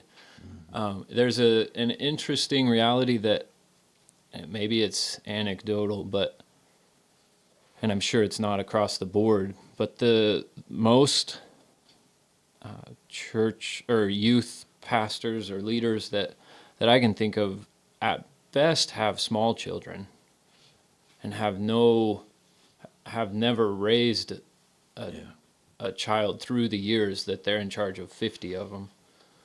And that's, that there's still a degree, maybe, especially for younger pastors, maybe that some of these things are still things that I enjoy do. Like, I want to go to a concert, Right. like, and now I can get paid to take 50 kids to one. There's you don't run into a whole lot of white-haired youth pastors with wisdom that they're just unloading on a hormone-filled 16-year-old. Yeah, and maybe that kind of youth ministry I might be interested in. Yeah. Because it's going to be different. Yeah. That guy doesn't need to be the most popular guy. He doesn't need to be well liked. Yeah. But at the same time, I think there is something for like these generational, like there's something that is missed whenever a 15-year-old talks with a 75-year-old. Like there is, that's a different conversation than a 15-year-old has with a 35-year-old. Yeah. Or with a 55-year-old. And I think I think they're all valuable, and God has created them to all be used differently. Like the 15-year-old is going to see more of his next immediate steps in the 30-year-old that he's talking to. There's going to be he's going to see himself more in that man's day-to-day life. Mm-hmm. And there's going to be, but then there's going to be some, in a good way, some like far offness of whenever he's speaking with a very elderly man. Yeah. It's an interesting position that God's put you in with the church now, where you have this long alley that you can see down, where you're about to have 40 teenagers again. Yeah. And so it'll be, I guess there's a heaviness to that, but. Well, that flows right into the next one I have here, which is, I think, an area where the church's culture has actually been going in a better direction. That's since 1990 that both homeschooling and private Christian schooling have grown significantly in the church since early 90s, where it was sort of wholesale given over to public schools. And that there's been significant, even before COVID, and with both homeschool and private Christian schools growing with more Christians, it's hard to ignore it, but seeing like the public schools are a dangerous place to send my children, and we need an alternative. What have you seen in that sort of that shift of this as being a good a good change that we're seeing. Yeah, I would say it's a shift that had to happen, and must remain vigilant in moving forward. The whether it was right or wrong, that's kind of a weird way for me to phrase that, because wrong is wrong and right is right. Here's what it was. Time for some nuance. Yeah, it is. Here's just the way the common evangelical in America treated the public school system for a long time. It is a safe place. It is a good place. That we know the teachers, we know the principals, and so we at least in more rural settings. I don't know what it's been like in the big cities, because I've never, outside of living in Boise, which is no big city for a span of time, but it is, and even Twin Falls is big enough now for me to see the trappings are all here, as they are in big cities. But the capacity for the church to have influence on the school is almost gone. It's almost not even possible today. And so that's where I would say, Is it gone well, completely? I mean, it shouldn't be. But like, is it though? Yeah. If because education sits at the federal position, it no longer is at state positions or local city districts. No. Let me say, I think the church always has the capacity to have influence. Let me bring in the idea that I think is that everyone now is calling the Moscow mood. What you find going on in Moscow, Idaho, is a church atmosphere that says, okay, the public school system is broken, and so here's what we're going to do. Education's important. Education has to happen. We want a successful civilization. Some of that falls on having a good educated base. And so what do? They establish a classical form of education, or they make it possible for that to become part of the culture. And so I don't know what the statistics are. So I was about to throw out a number, and I'd be guilty of making up a number on the top of my head. But it's a significant number of the children in Moscow, Idaho, attend Christian classical education. And the public school system is feeling the brunt of that, because they're not getting funds from the federal or from the state for the number of children that would be in there. So that's a little bit off track of your question. But what I would want to say here is that there was a safeness that churches felt with public education that I don't think is present today. And to some as degrees, much. I think you can look back. You don't have to be too harsh on previous There's somewhere it's like it was not as dangerous a place to send them as it is now. Yeah. Like there's degrees of this. Yeah. I don't feel like I was. I don't feel like I was necessarily like harmed by anything I was taught. Now, yes, there was like feminism was full blown, like egalitarianism was all part of my education. Yeah, Enlightenment reasoning. Was Yes. Through and through. Yeah. Yeah. But not the totally suicidal path that is in public schools today. I think it's becoming less, and look, there's all sorts of circumstances, and this is where the church can really hopefully help. And like earlier, like some people have been blessed with wealth. Okay, maybe here's, how can you help in some of these ways with the other children in your church? But we got to get them out. Yeah. Yeah, and I think I was thinking kind of three things about this topic.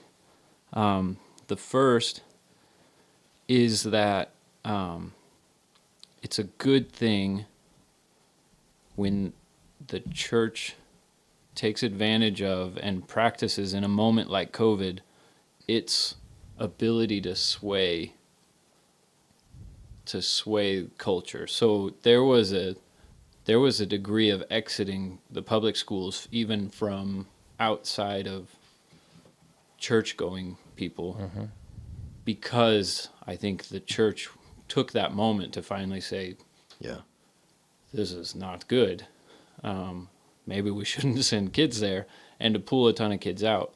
I think, though, that there's the Christ parable can lay on top of this, where a ton of those kids and a ton of Christian kids got thrown in front of a computer with curriculum written by the same people, or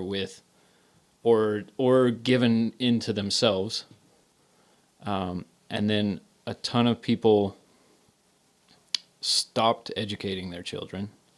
Yeah. They pulled them out and they homeschooled them and teach them nothing. And then the final thing there is, I think the church is going to have to be really diligent to help its people and to help culture know that the public school system is going to want its children back. Yeah. And if it will try to deceptively get them back by even potentially making turns towards like, whoa, we're not going to do that woke thing here. We're not going to teach critical theory here anymore. So bring your kids back, because the money is is, and there's only so much you can do with just continuing to take loans. Yeah, and things. I've thought like if the Bible Belt, like if if all the Christians are just like we're pulling our kids out, like what a massive ripple effect that would have on school districts all throughout the South. I think it's been studied, even just Southern Baptists. Yeah. That even if just Southern Baptists would pull, and it's a huge subsect, but it's just a subsect of Baptists. Yeah. Right. Like if Christians at large were just like, sorry, we're done, it would just collapse. Yeah, there was actually a movement in the 90s, believe it or not, in this big generational topic that we're talking about. A resolution was presented to the Southern Baptist Convention that all Southern Baptist families should pull their children out of the public school system.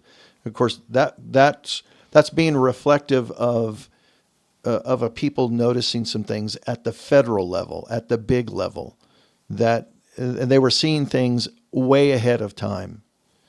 And the tragedy is that Southern Baptists were too invested in the public school system. Yeah. We had invested in sending our children as missionaries. We had invested in programs that included the public school systems. We were too invested in it to pull out. It was a mission field. Yeah. Well, and in areas of the most intense Southern Baptist population,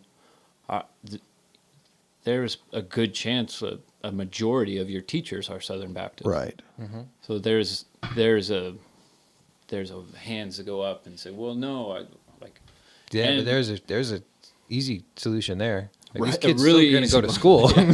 Yeah. a really easy one. You can still be a teacher. Yeah. Yeah. And really, if missionary drive, which is, hey, listen, this is part of the gospel. This is part of our duty as a church, is the missionary drive, the advancement of the Evangelical, to move the gospel forward. So we don't sacrifice. I'm not the first to say this. The original to say this. We don't sacrifice our children to go and be missionaries. We send our adults to the mission field. Well, and you someday may allow your children to go, but not your untrained small children that Unfit. like you train them first, Right. and then they're gonna go to dangerous places, and they might, Right. they might fall, but you don't send the little ones. Yeah. And maybe there's, in most of even my adult life comes with a Baptistic understanding of the reality. But there's a particular degree in which we were sending as Baptists a lot of our kids that we weren't even considering Christians to be missionaries. Well, we weren't even catechizing them, and we were telling them to go and be missionaries. Even worse, though, that They hadn't we even didn't been consider baptized. them to be Christians. True. Yeah. And so, Yeah. True. Well, and there was, you go back to the 90s, like in a lot of respects, how different that was in that neutral world, or even in some places, that positive world, where those schools wanted the pastor and youth pastor Right. doing stuff that right. we want you to do the See You at the Pole. We want you to come do the Friday lunch, Yep. Christian club. We want you to come we want you to come pray at the sporting events. We actually want the church. Yeah, we want you to lead the We want Young the church Life here. program. We want you to lead Yeah. the parachurch organizations. Yeah. And that has been lost. And America's a bizarre landscape, too, because it was lost, like, suddenly, all at once, over 3 decades. Like, it hit big cities, and then it just now hits Three Creek, 2 years ago. Like, it hit the big cities in the 70s or something. There's a bizarre landscape in which there's a lot of insular communities within the United Yeah. States. Yeah. Yeah. Well, let's move on to the next one, and we've touched on a few of these. I had the significance of the influence of technology. We've already talked about the access of resources as a really positive thing. It has you got to be obviously careful. You can get access to bad resources too. Online worship services and digital worship tools. I wanted to, for a moment at least, talk about social media as a difference between the 90s to today. And I don't think there's a whole lot great we can say on this topic. One thing I wanted to, because it's a place that I have fallen prey to, and I see as a major concern, is the door of social media being this place where you now have this semi-anonymous way that you're interacting not just with unbelievers but with other believers in incredibly unchristlike, uncharitable, assuming the worst, angry way, and really seemingly with no accountability, and so beyond that. So that's the first thing. Like, it's just this very easy place to just be very unchristlike toward everybody, even whenever you're arguing about the gospel, and you find a way to do it in the most satanic way possible. And then also, it's just this place for just rampant debate that I don't think is a normal, just like, hey, every day when I get home and after I do a few things, like the next 4 hours, I'm going to be on social media just debating people about all of these issues. And so social media opens up and there's other issues with social media, but these are at least two that I thought of that I've fallen into myself.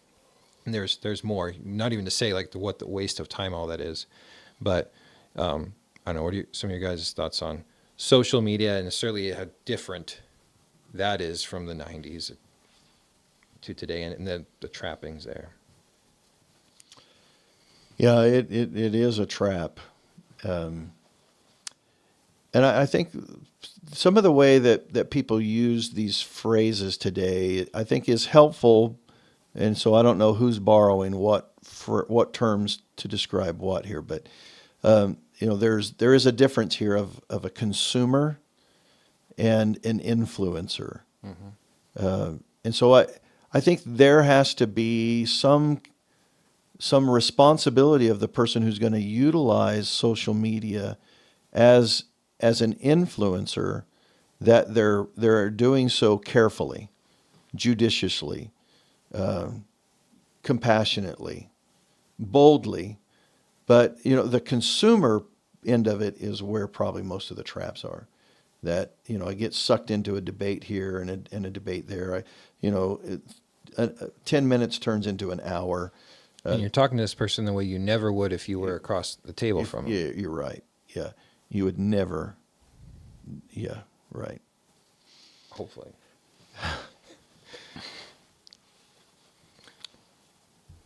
Yeah. Yeah. All right. Well, kind of coming to some conclusion here. Any specific, if you had any memories from the church in the 90s, and the church in the 90s was as much the church as the first century as it will be the last century. So this was not an attempt by any means to just be super hypercritical of our era of the church. Do you have any fond personal recollections of church life in the 90s, even if they're a little bit goofy? I think of and maybe going to church and watching. There's probably a lot of this that's not great, but going and watching McGee and Me. I don't know. To me, that just strikes me as very much like this, That would describe the 90s. The 90s, going to church and like a Wednesday night and watching McGee and Me. That Maybe some Bible Man. some Bible Man. Yeah. Yeah. And then there's some of those where I would have at one point said VeggieTales, but I don't know that I'm even going to let my kids watch the good VeggieTales because on principle. Not even going to let them listen to silly songs? I don't think so. Yeah, I don't know if I would either. I don't think so. Well, and then here at the end, kind of reflections on the future.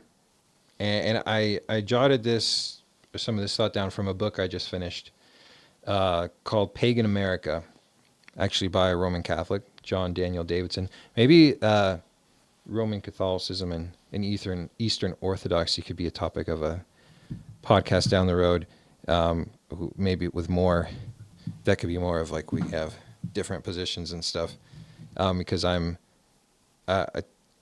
may be found to be more sympathetic to those traditions than you might traditionally expect a Baptist to be. But to say nothing about this point, this book, Pagan America, I would recommend it. It's a quick read by John Daniel Davidson, and he writes this.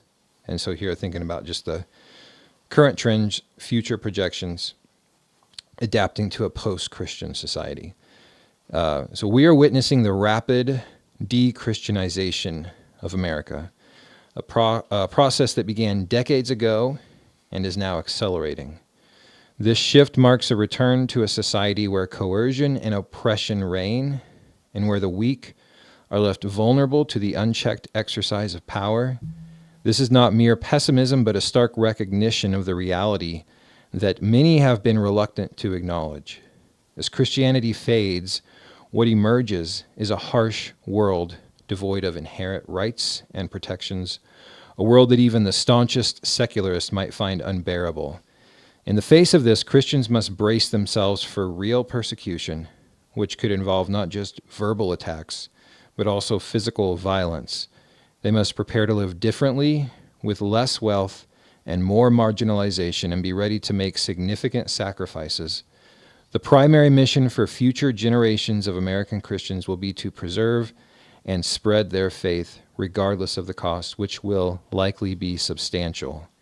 It is crucial that Christians teach their children about the possibility of martyrdom, for the days ahead will require a resilient and courageous faith.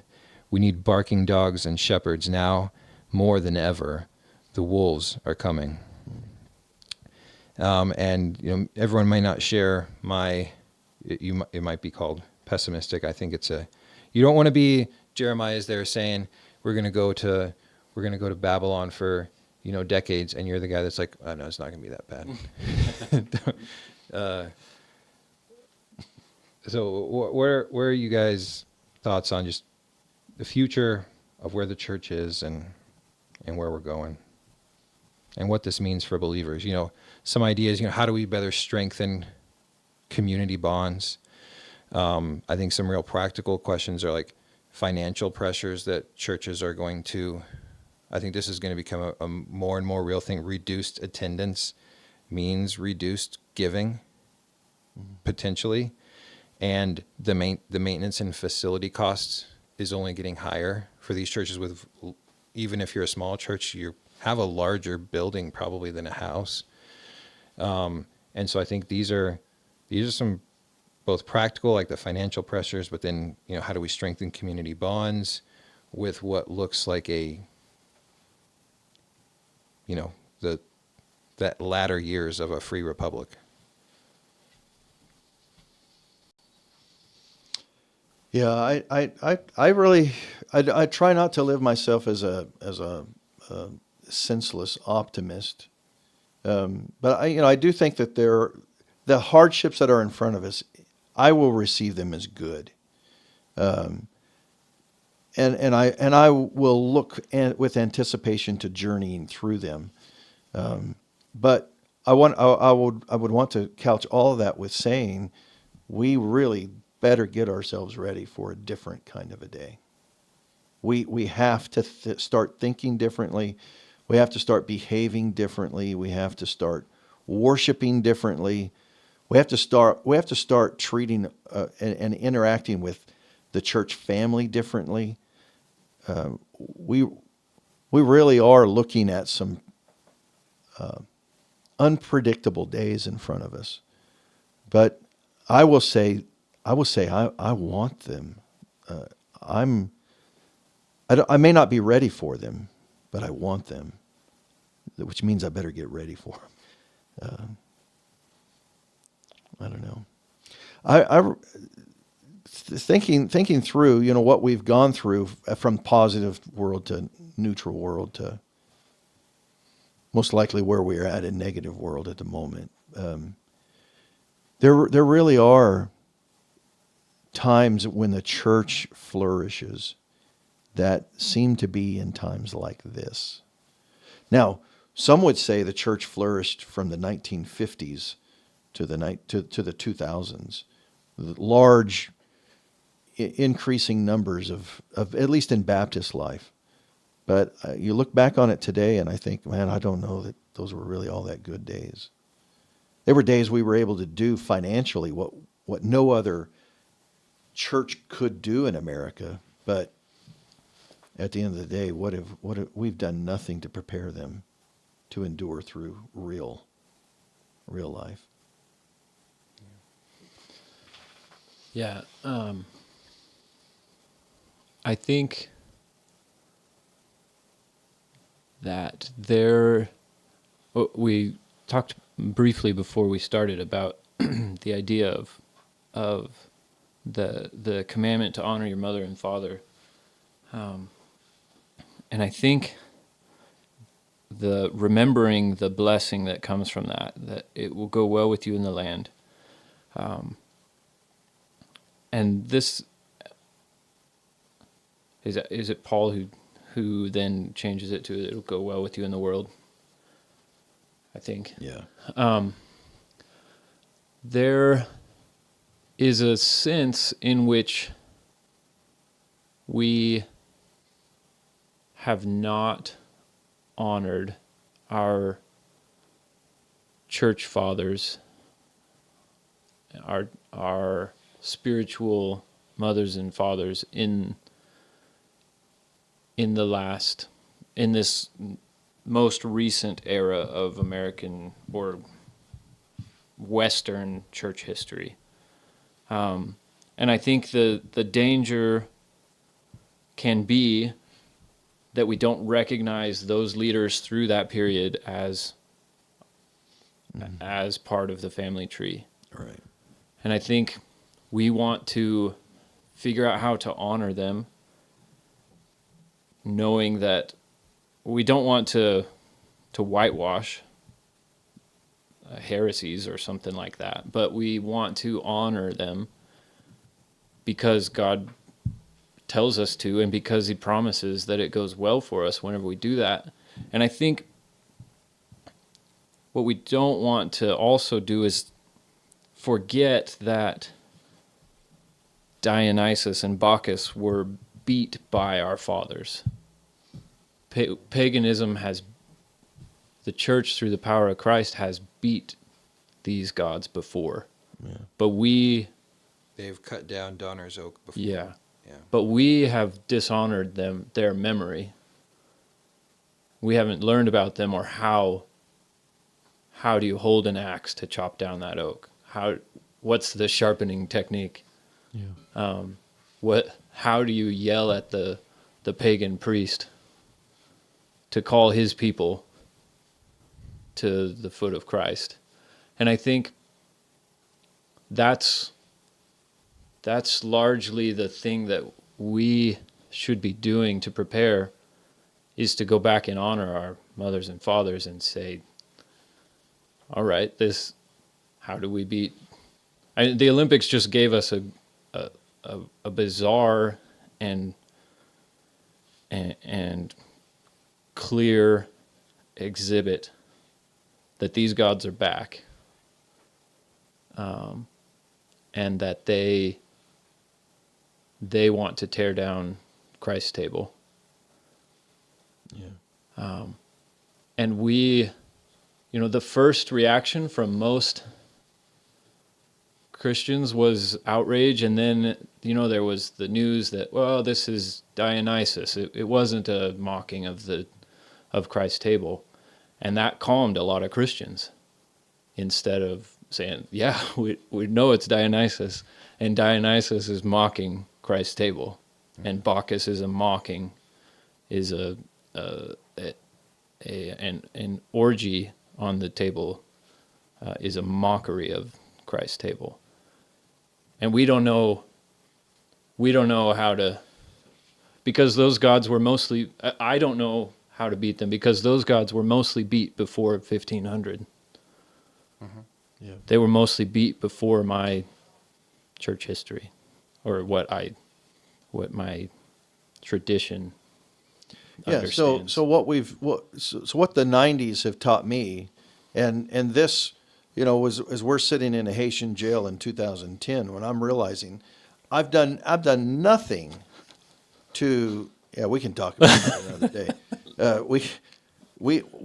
I had done nothing to prepare a congregation to endure the scathing comments of the world. All I had done, we had trained a congregation to be liked by the community, to be popular amongst ourselves.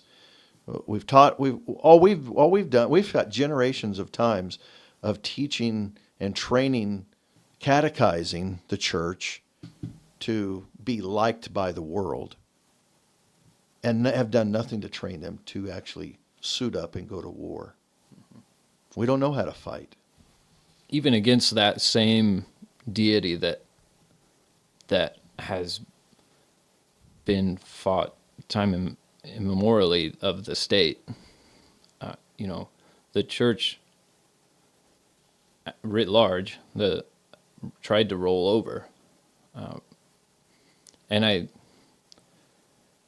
think we just didn't have, it was all there. It didn't take a whole lot of Googling, and all the information of what do you do with the tyrannical state from a Christian worldview was right there. Yeah. But we got to do a better job of giving that to our kindergartners and our eighth graders and our wives And ourselves. yeah. Yeah. Yeah. Well, my last point, this is going to be a drastic, well, not maybe really, but subject change. One sacred cow that I've seen it was there in the 90s and grow and grow.